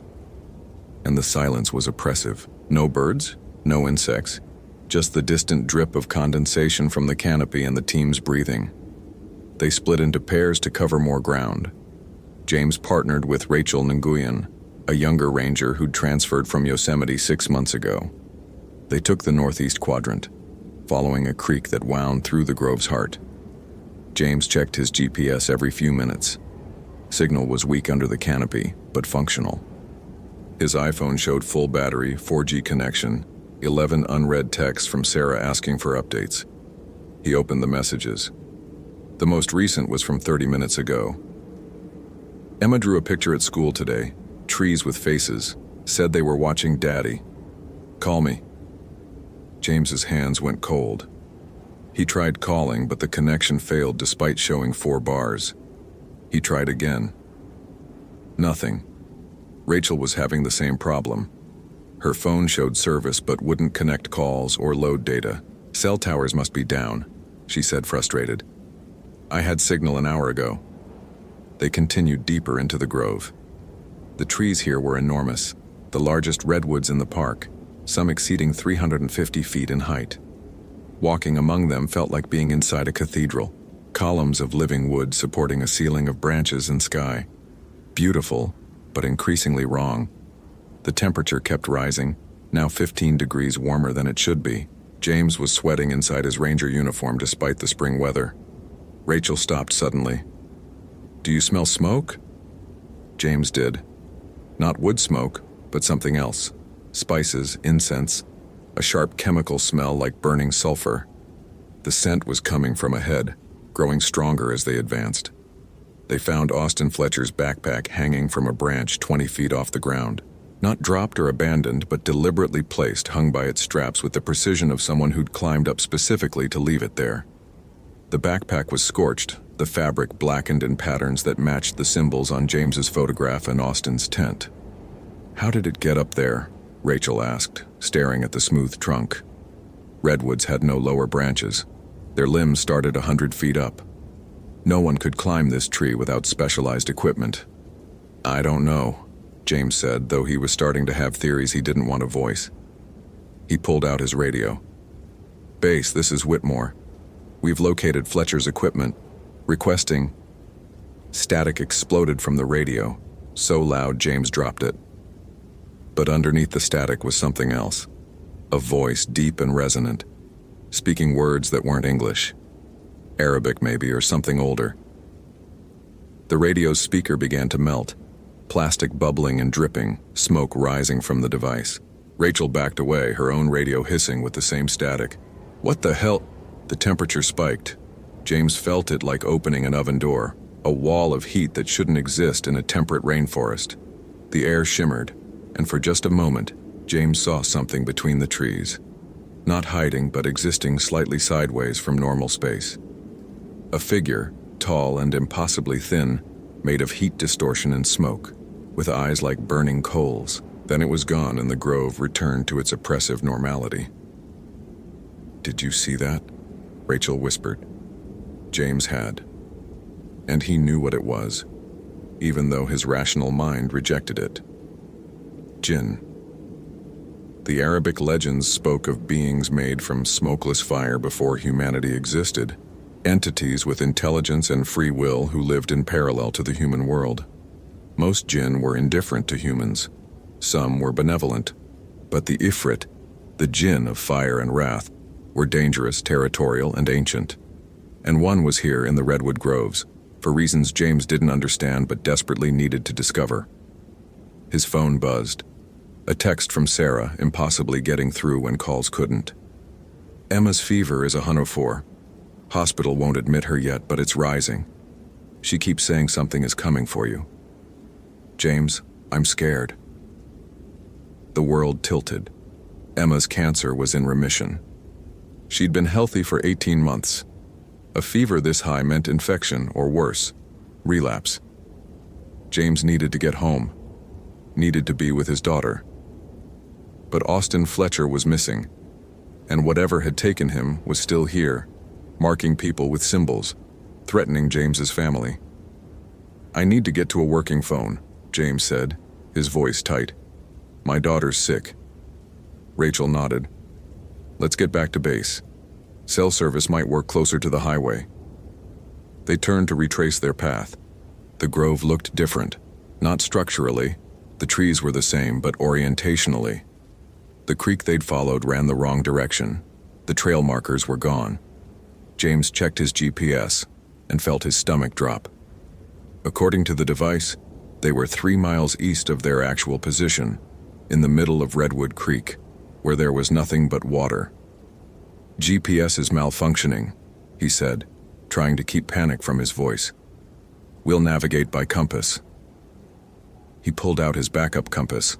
The needle spun lazily, refusing to settle on magnetic north. Rachel tried hers with the same result. "This isn't malfunction," Rachel said quietly. "This is something else." A sound rose from deeper in the grove. Not wind, not animals, but a voice, speaking Arabic, the words rolling like poetry or prayer. And beneath the Arabic, another sound, laughter, cruel and ancient. James made a decision. "We're getting out of here. Pick a direction and move fast. Don't stop for anything." They ran, not the cardinal direction they'd entered from, but simply away from the voice through the massive trees and thick undergrowth. James's lungs burned, his leg muscles screaming. Behind them, the voice followed, sometimes distant, sometimes close enough that James could feel breath on his neck, breath that smelled of cinnamon and burning cedar. They burst through a wall of ferns into a clearing that shouldn't exist. James had studied the park maps obsessively. There were no clearings in the tall trees grove, but here was one, perfectly circular, maybe 50 feet across, carpeted with strange flowers that glowed faintly in the filtered light. And in the center of the clearing stood Austin Fletcher. He was alive, but wrong. His skin had a reddish tint, like severe sunburn, and his eyes reflected light like an animal's. He stood perfectly still, arms at his sides, smiling with too many teeth. "Ranger Whitmore," Austin said, his voice carrying harmonics that human vocal cords couldn't produce. "The father, the one who carries the marked child." "Where's Austin?" James demanded, though he knew the answer. This wasn't Austin anymore, or not only Austin. "The environmentalist sleeps," the thing wearing Austin said. "His body serves as vessel. He came seeking to protect the forest. We granted his wish. Now he is forest, and we are him. Fair trade. What do you want?" James asked, positioning himself between the possessed Austin and Rachel. "Want?" The entity laughed. "We want nothing. We are. We have been since before your species walked upright. These trees are ours. We grew with them from saplings, will remain when they fall. You humans come with your saws and roads and noise, cutting the ancient wood, disturbing the old places. We remind you, some territories belong to beings older than nations." "The symbols," James said. "Why mark my daughter?" Austin's head tilted at an unnatural angle. "Your daughter. We marked nothing of yours. We marked the photograph you carry. Paper, ink, human sentiment made physical. Easy to touch across the veil. But the child herself? The entity's smile widened. The child is marked by something else. Something that called to us, drew us to your bloodline. Sickness that burned through her once. It left traces. Ash in her soul. We smell it. Horror flooded through James. Emma's cancer. The chemotherapy that had saved her life had left something behind. Some spiritual residue that entities like this could sense. She wasn't sick again. She was being targeted because she'd been sick before. "Leave her alone," James said, his voice shaking with rage. "She's 8 years old. She's innocent." "Innocence is a human concept," the entity said. "We are neither good nor evil.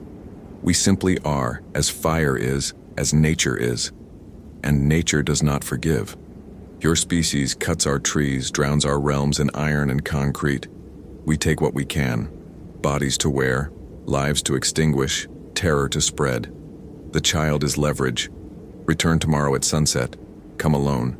Bring the photograph. We may negotiate her safety." "No," Rachel said suddenly. "We're not negotiating with whatever you are. We're taking Austin and leaving." She advanced toward the possessed man. James tried to stop her, but she was already moving, her hand reaching for Austin's arm to pull him away. The entity in Austin's body grabbed her wrist, and Rachel screamed. James saw her skin blister instantly, saw smoke rising from where the entity touched her. The temperature in the clearing spiked to unbearable levels. James felt his exposed skin burning, his lungs scorching with each breath. Rachel collapsed, her wrist blackened, unconscious from pain. The entity released her and turned back to James. "Tomorrow, sunset, the photograph. Or we come for the child in her hospital bed while she burns with fever that no medicine can cure. Do you understand, Father?" James understood. He gathered Rachel in his arms. She was breathing but badly burned, and ran. The entity didn't follow. It stayed in the clearing, wearing Austin Fletcher's body like a suit, watching with eyes that were older than civilization. James found his way out somehow. The forest released him, the path straightening, the GPS resuming function just as he reached the trailhead. Backup arrived minutes later, alerted by the overdue check-in. Rachel was airlifted to the hospital in Eureka with second-degree burns and severe shock. The official report would list it as a thermal vent incident, despite there being no thermal features in coastal California. James drove to San Francisco without stopping, ignoring all protocols. Emma was in the ER when he arrived, Sarah's eyes red from crying. The fever had spiked to 105 before breaking suddenly at 6 p.m., exactly when James had fled the Grove. Emma was stable now, sleeping, but the doctors were running tests for infection sources. James sat beside his daughter's bed, holding her small hand, and made his decision. The entity wanted the photograph, said it was marked, could be used across the veil. Maybe destroying it would sever the connection, or maybe that was what the entity wanted, to get James alone in the Grove again without the protection the photograph somehow provided. He pulled out the burned, symbol-covered image. Emma's smiling face stared up at him through the geometric patterns. James had two choices: believe the entity and trade the photograph for his family's safety, or refuse and fight something he didn't understand with resources he didn't have. Sarah touched his shoulder. "What happened out there?" James wanted to lie to protect her from the truth. But they'd promised each other honesty after Emma's diagnosis. Lies didn't help in crisis. "Something old," he said quietly. "Something that doesn't follow the rules I know. It's threatening Emma, using her illness against her. I don't know how to fight it." Sarah was quiet for a long moment. Then, "The Yurok have a cultural liaison, Mrs. Patterson. She helped with Emma's naming ceremony last year. Maybe she knows stories." James had met Mrs. Patterson briefly, an elder in her 70s who served as bridge between the tribe and Park Service. He'd respected her, but never taken the spiritual aspects seriously. Now he called her at midnight, apologizing for the hour, and told her everything. She listened without interrupting. Then, Jinn. We have different names. Forest spirits, the ancient ones. But yes, they're real. The redwoods are old enough to be doorways. Some jinn sleep in the old trees, wake when disturbed. Usually they just frighten loggers, make people lose their way. But if one is using a human body, making demands, that's rare and dangerous. How do I stop it? James asked. You don't, Mrs. Patterson said bluntly. Jinn are older than humanity, made from God's fire before Adam was clay. You negotiate. You offer something it values more than terrorizing your family. Or, she paused. You find its name. True names have power over jinn. Solomon bound them using their names.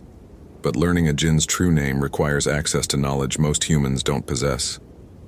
Where would I find that knowledge? Here. Our people have stories, names passed down. If this jinn has been in the redwoods long enough, we might know it. Bring the photograph. I'll call the elders. We meet tomorrow, noon, before you have to return at sunset.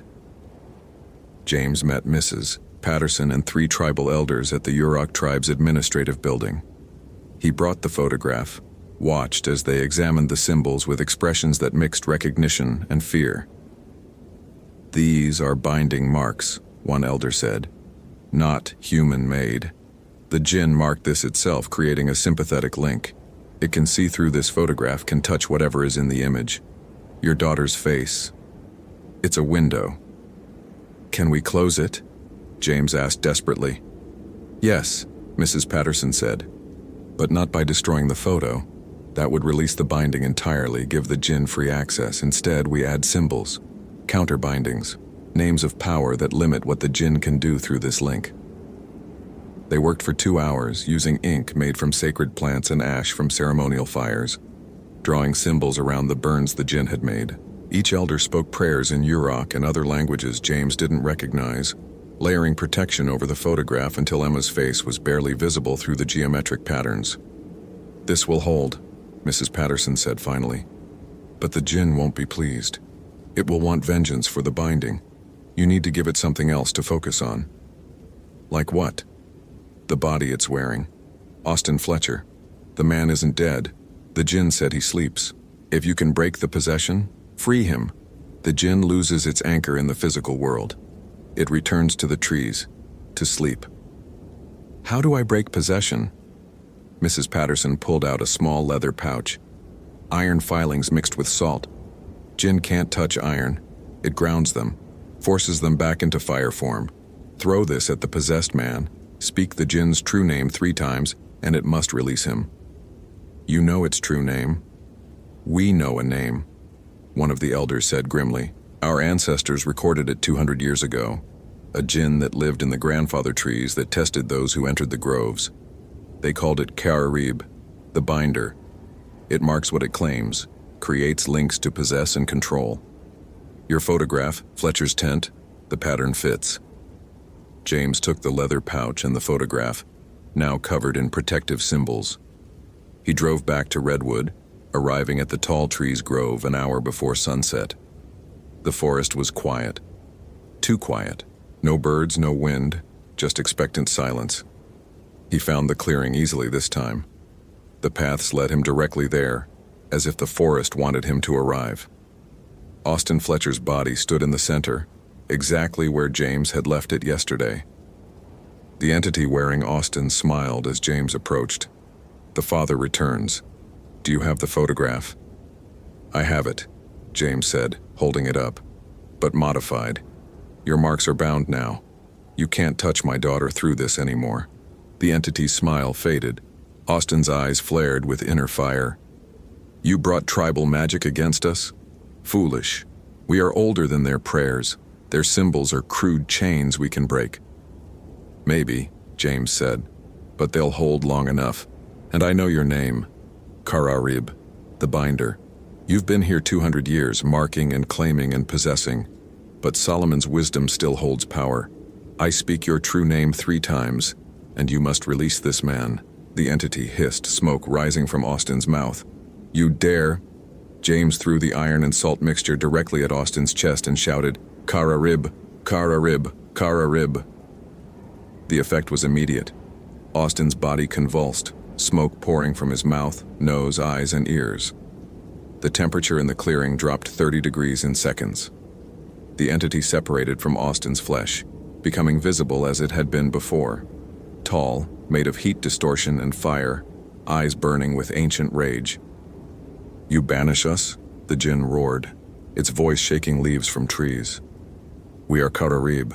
We have claimed these groves for centuries. We will not." "You will," James said, voice breaking with emotion and terror and desperation. "You will release him. You will leave my family alone. You will return to the trees and sleep. By the names written on my daughter's photograph. By the power of those who lived here before either of us. By your own true name spoken thrice. I bind you, Kararib." The jinn screamed, a sound like forest fires and breaking wood. Its form flickered, becoming less solid, more smoke than substance. It lunged toward James but stopped short, as if hitting an invisible barrier. The symbols on the photograph were glowing, burning with cold white light that the jinn couldn't cross. "This is not ending," Kararib hissed. "This is delay. We sleep now, but we wake. We always wake. And when we do, we remember. We remember the father who bound us. We will remember the child." Then the jinn dissolved, smoke rising into the redwood canopy, dispersing among the ancient branches, until nothing remained but the smell of cinnamon and burning cedar. Austin Fletcher collapsed. James caught him, checked vitals. Breathing, pulse, responsive but confused. He'd survived the possession somehow, though his memories of the last 3 days would be fragmented at best. James called for extraction, gave his location, and waited for the SAR team while cradling the photograph of his daughter. The symbols drawn by the elders were fading, their power expended. Emma was safe, for now. The official report listed Austin Fletcher as found alive after getting disoriented in the grove, suffering from exposure and dehydration. Rachel Nguyen recovered from her burns, though she requested a transfer to Joshua Tree and never spoke about what she'd seen. Austin returned to Portland with no memory of his possession, just 3 days of missing time and nightmares about fire. James stayed at Redwood another 6 months, until the debt was manageable and he could transfer closer to home. He moved to Golden Gate National Recreation Area. Urban park, no old-growth forests, no ancient trees that could house things older than history. Emma's fever never returned. The cancer remained in remission. But sometimes, on still nights, James would smell cinnamon and cedar smoke and know that Kararib slept but remembered.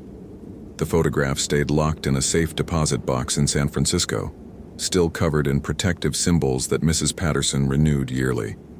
James never carried his daughter's picture again. Some connections were too dangerous to maintain.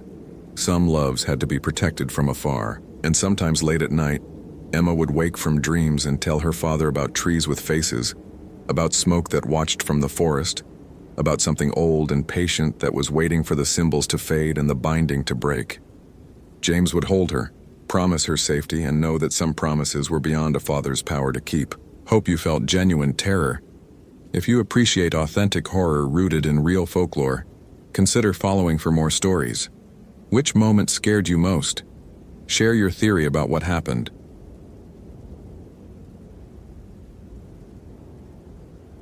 The trees were growing closer together.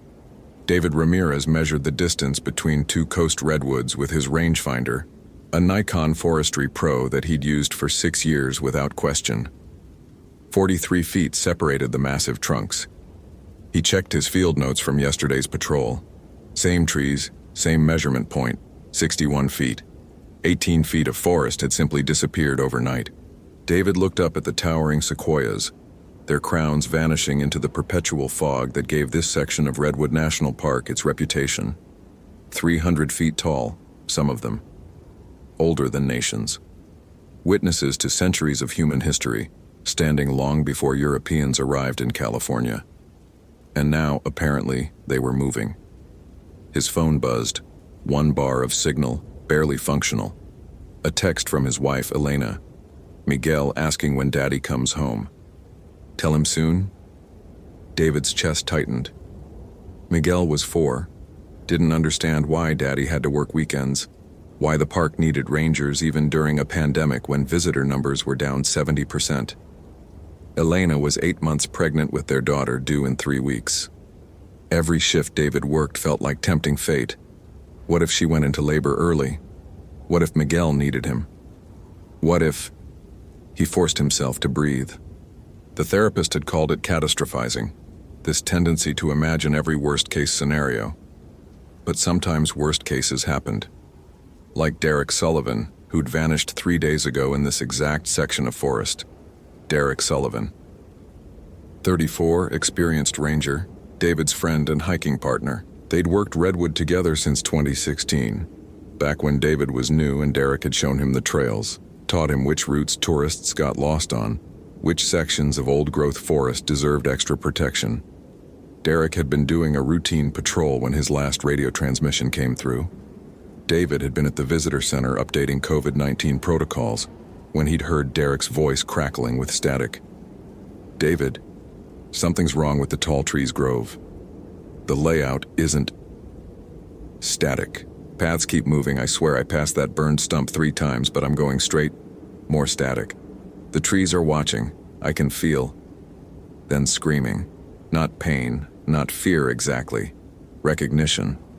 Horror of understanding something that shouldn't be understood. Then nothing. 3 days of searching and nothing. No gear, no trail markers, no Derek. David keyed his radio, the new Motorola APX 4000 they'd gotten in March. "Base, Ranger Ramirez. I'm documenting anomalies in the tall trees section. Tree spacing measurements don't match previous records." The response came from Sarah, covering dispatch during the skeleton crew shifts. "Copy that, David. Probably measurement error. Those redwoods mess with equipment sometimes." "I've triple-checked." David photographed the trees with his Nikon D5600, making sure the metadata captured GPS coordinates and timestamp. June 14th, 2020, 10:47 a.m. "The forest layout is changing. I think..." He stopped himself. What did he think? That 1,000-year-old trees were rearranging themselves? "You think what?" "I think Derek found something. Something that doesn't make sense." Silence on the radio. Then, "David, you need to come back. We can't afford to lose another ranger. Elena called asking about your return time." "I'm fine. I'll be careful." He signed off before Sarah could argue. David had to find Derek, had to prove he was still capable, still reliable, still the ranger who could handle difficult situations, because soon he'd have 2 kids depending on him, and Elena couldn't work 3rd trimester, and their savings were already stretched thin from Miguel's medical bills last year. He couldn't fail Derek, couldn't fail his family, couldn't afford to fail anyone. The fog thickened as David moved deeper into the grove. Redwood fog was different from normal fog, thicker, more persistent, carrying the smell of ancient wood and moisture. The sequoias created their own microclimate, trapping moisture from the Pacific, creating this permanent twilight world where sounds were muffled and distances became meaningless. David found Derek's first marker at what should have been mile marker 7, a cairn of stones with Derek's bandana, bright orange, impossible to miss, tied around the top, but carved into the largest stone in Derek's handwriting: "Paths don't stay. Forest decides, go back." David photographed it, checked his Garmin GPS. The device showed his position, but the trail overlay was wrong, showing paths that didn't exist, not showing paths he could clearly see. He pulled out his compass. The needle wobbled, never quite settling on north. From somewhere in the fog, David heard Derek's voice. "David, is that you, man? I need help. I'm turned around." David's heart leaped. "Derek, where are you?" "I don't..." The voice came from his left. "Can't see the trail anymore. Everything looks the same. The trees keep..." David moved toward the voice, pushing through sword ferns and redwood sorrel. "Keep talking. I'm coming." "Changing, David. They're actually moving. I'm not crazy. The forest is alive and it doesn't..." The voice cut off. David emerged into a small clearing and stopped. The trees here formed a perfect circle. Not natural, too precise, too deliberate. Inside the circle, hundreds of objects hung from branches on thin cords. Tourist items, water bottles, hats, cameras, phones. Some looked recent, others were decades old, sun-faded and weathered. A Kodak Instamatic camera from the 70s, a Boy Scout compass from the 50s, a pocket watch that had to be from the 20s or earlier. And in the center, standing upright as if placed there deliberately, Derek's backpack. His Motorola radio sat on top, still powered on, green light blinking. David approached slowly, every instinct screaming wrong.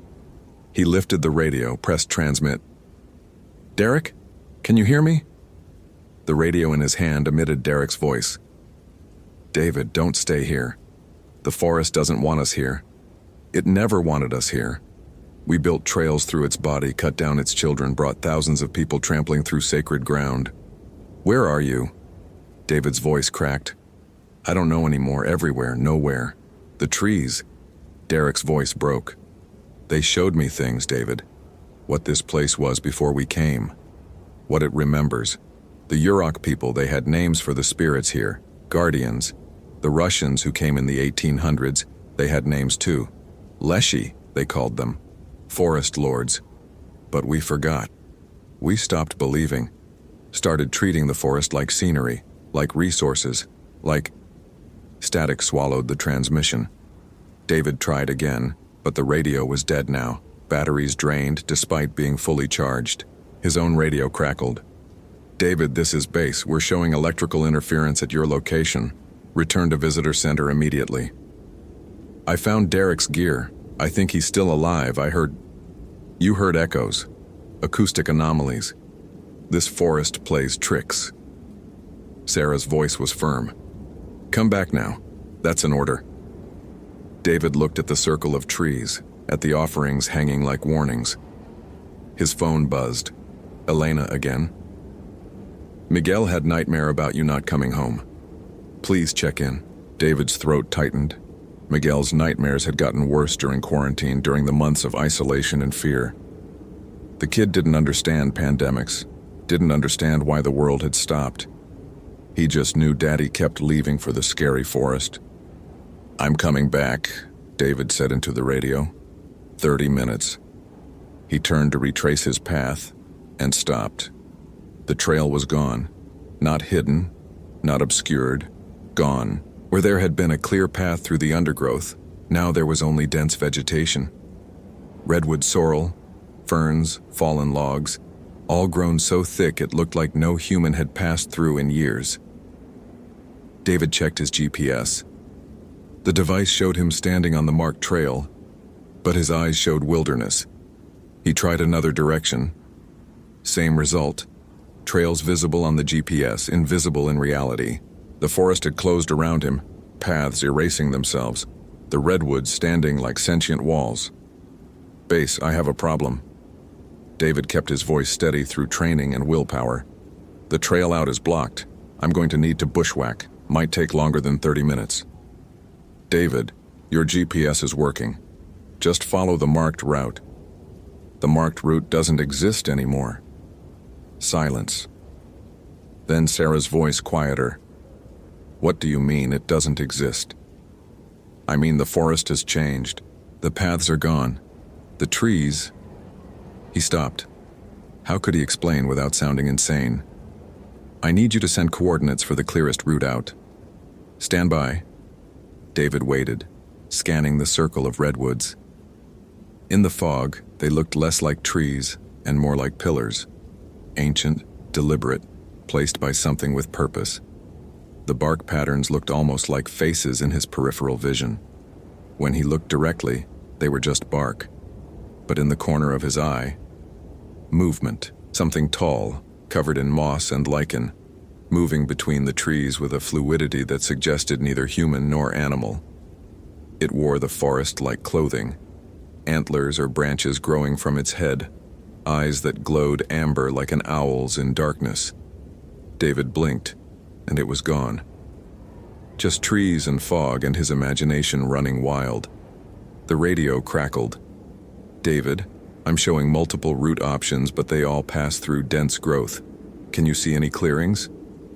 "Negative. It's all undergrowth and deadfall. Then start marking your path with flagging tape.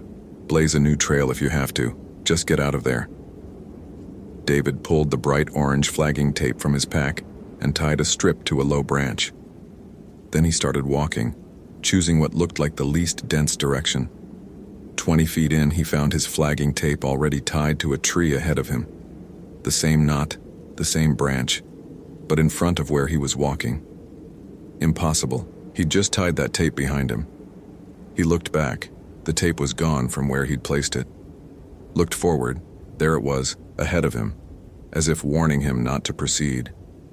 David tried a different direction, tied another tape marker, walked 50 feet perpendicular, found the first tape marker again blocking his path. The forest was looping, folding space, rearranging itself, keeping him contained. Base, I need immediate SAR. David's calm was cracking. I'm experiencing severe disorientation. Possible environmental factors affecting cognition. Negative on SAR until we assess the situation. David, you're a rational person. What's the most likely explanation? Carbon monoxide, natural gas vents, toxic fungi spores. David's analytical mind grasped for reasonable explanations even as his hindbrain screamed that something older than reason was at work. I'm implementing emergency protocols, David said, activating personal locator beacon, staying put until extraction team arrives. He pressed the SOS button on his ACR rescue link. The device lit up, transmitted for 5 seconds, then died. Battery fully drained. His phone, dead. His GPS, dead. His radio, dying, down to 1 bar of battery despite being charged that morning, just like all those tourist items hanging in the trees. All the technology that had failed in this circle, in this grove where something old still held power. David sat on a fallen log and tried to think rationally. His training said, stay calm, conserve resources, wait for rescue. But Derek had been missing 3 days with full gear and professional training. If the forest could keep Derek contained, could keep David contained. Elena would have to raise Miguel alone, would have to deliver their daughter without him, would have to explain to a 4-year-old why Daddy didn't come home. No, David said aloud. No, I'm not doing that to them. He stood, pulled his Leatherman multi-tool from his belt. If the forest wanted to keep him, he'd carve through it. He approached the nearest redwood, a relatively small one, maybe 60 feet tall, and began carving an arrow into the bark, pointing the direction he wanted to go. The tree shuddered, physically shuddered, like an animal flinching from injury. David stepped back. The carved arrow was already healing, bark growing back over it, erasing his mark. What do you want? David called into the fog. His voice echoed wrong, came back layered with sounds that weren't quite his own. Derek said you're alive, that you remember. Fine, I believe you. But I have a family. I have a son who needs me.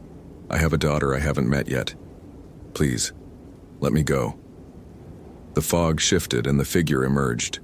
Taller than any human, maybe 8 feet, its form suggested a person, but covered completely in moss, lichen, and bark. Antlers or branches grew from its head.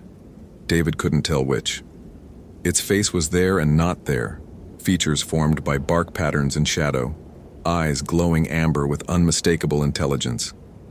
When it spoke, the voice came from everywhere. From the trees themselves, from the earth, from the fog.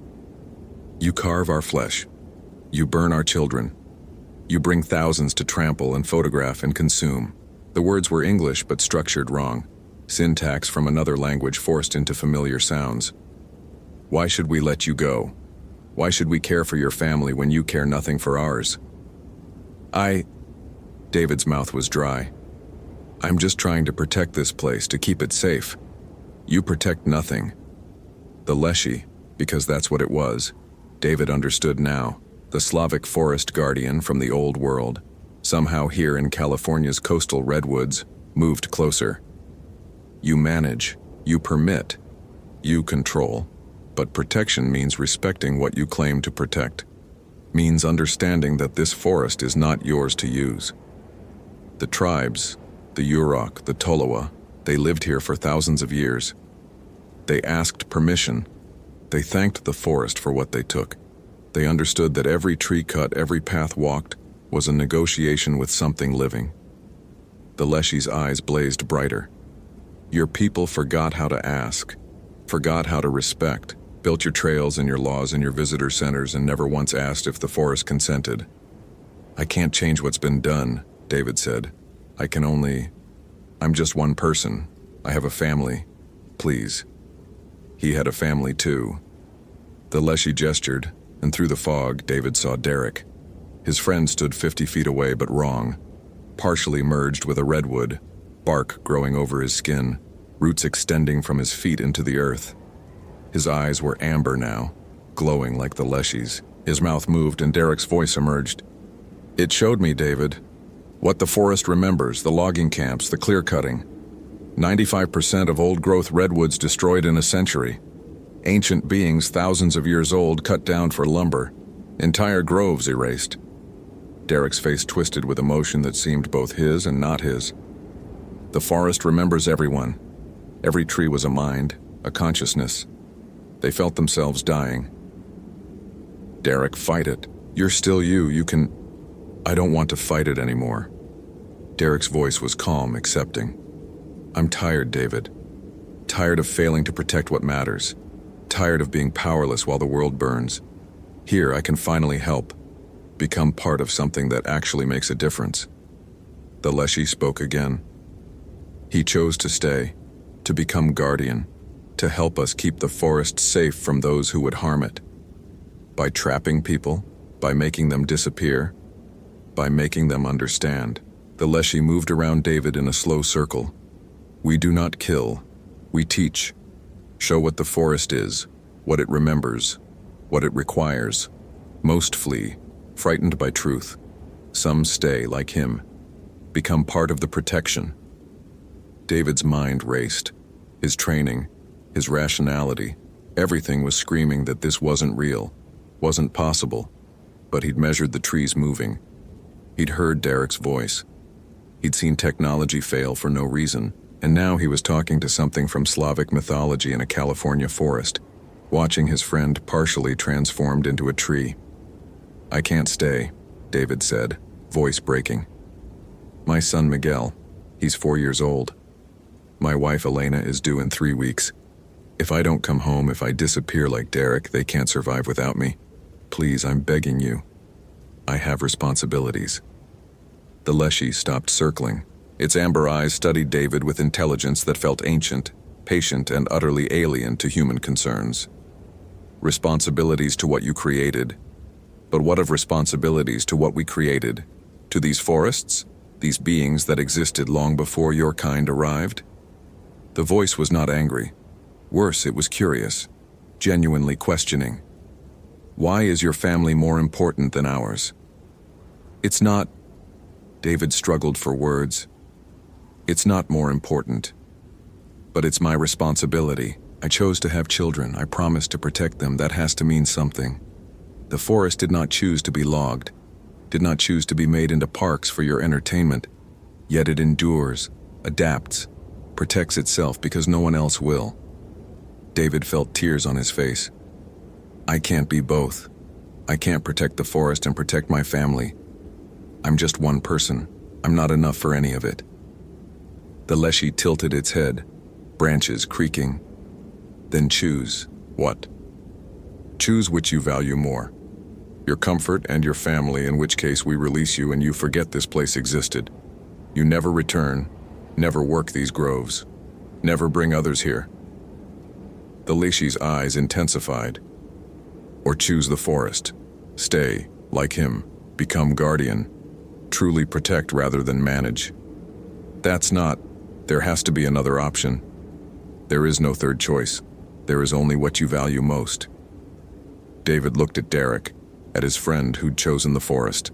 Derek smiled and it looked peaceful, content in a way Derek never had in life. No more anxiety about funding cuts, no more arguments with the superintendent, no more feeling powerless against climate change and habitat destruction. But Miguel's face flashed in David's mind. Elena's laugh, The way his son said, "I love you, Daddy," before bed. The daughter he hadn't met yet, who'd be born soon, who deserved a father. "My family," David whispered. "I choose my family." The Leshy nodded slowly. "Then go. But remember this day. Remember what you saw. Remember that protection without respect is just control.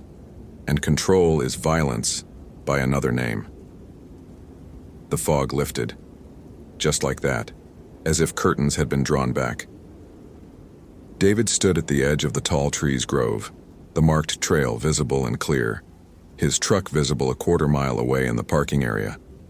His equipment powered on simultaneously, phone, GPS, radio, all showing full batteries as if they'd never died. David's phone showed 47 missed calls from Elena, 12 voicemails. His radio exploded with traffic, search teams, helicopters, the superintendent's panicked voice calling his name. He checked his watch, 4:47 p.m. He'd entered the grove at 10:47 a.m., 6 hours. 6 hours of his life lost to something that rational explanation couldn't touch. David keyed his radio. "This is Ranger Ramirez. I'm safe. I'm at the tall trees parking area. I'm coming in." The relief in Sarah's voice was palpable. "Thank God." "David, we've had teams searching for 3 hours. We thought..." She stopped. "Did you find Derek?" "No," David lied.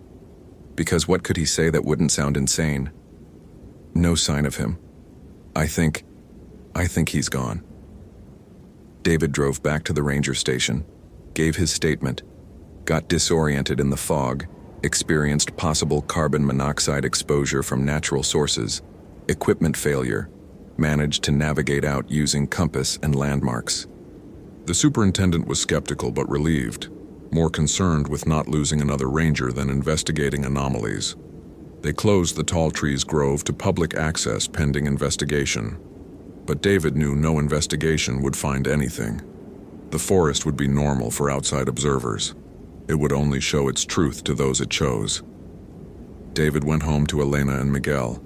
His son burst into tears when he saw him, clinging to David's legs. Elena hugged him hard, 8 months pregnant belly between them, and whispered, "Don't ever do that again.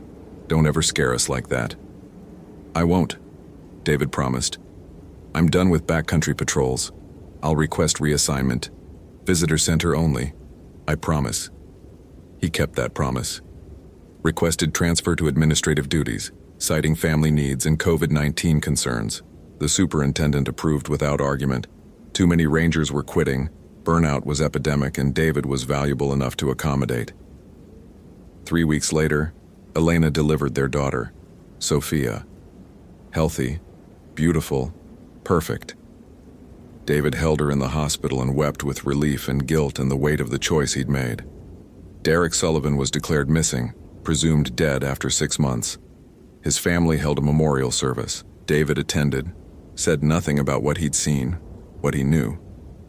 How could he explain that Derek had chosen the forest, had become something other than human, was still alive in a way that transcended normal definitions? David never went back to the tall trees grove, but he dreamed about it constantly, dreamed of Derek's peaceful smile, of the Leshy's amber eyes, of trees moving closer together and trails erasing themselves, and he knew, with absolute certainty, that the forest remembered him, remembered his choice, remembered that when forced to decide between family and wilderness, he'd chosen the small, personal, human thing. He'd saved himself and his family, but he'd also proven the Leshy's point, that humans valued their own comfort over ancient responsibility, their own blood over the world's survival.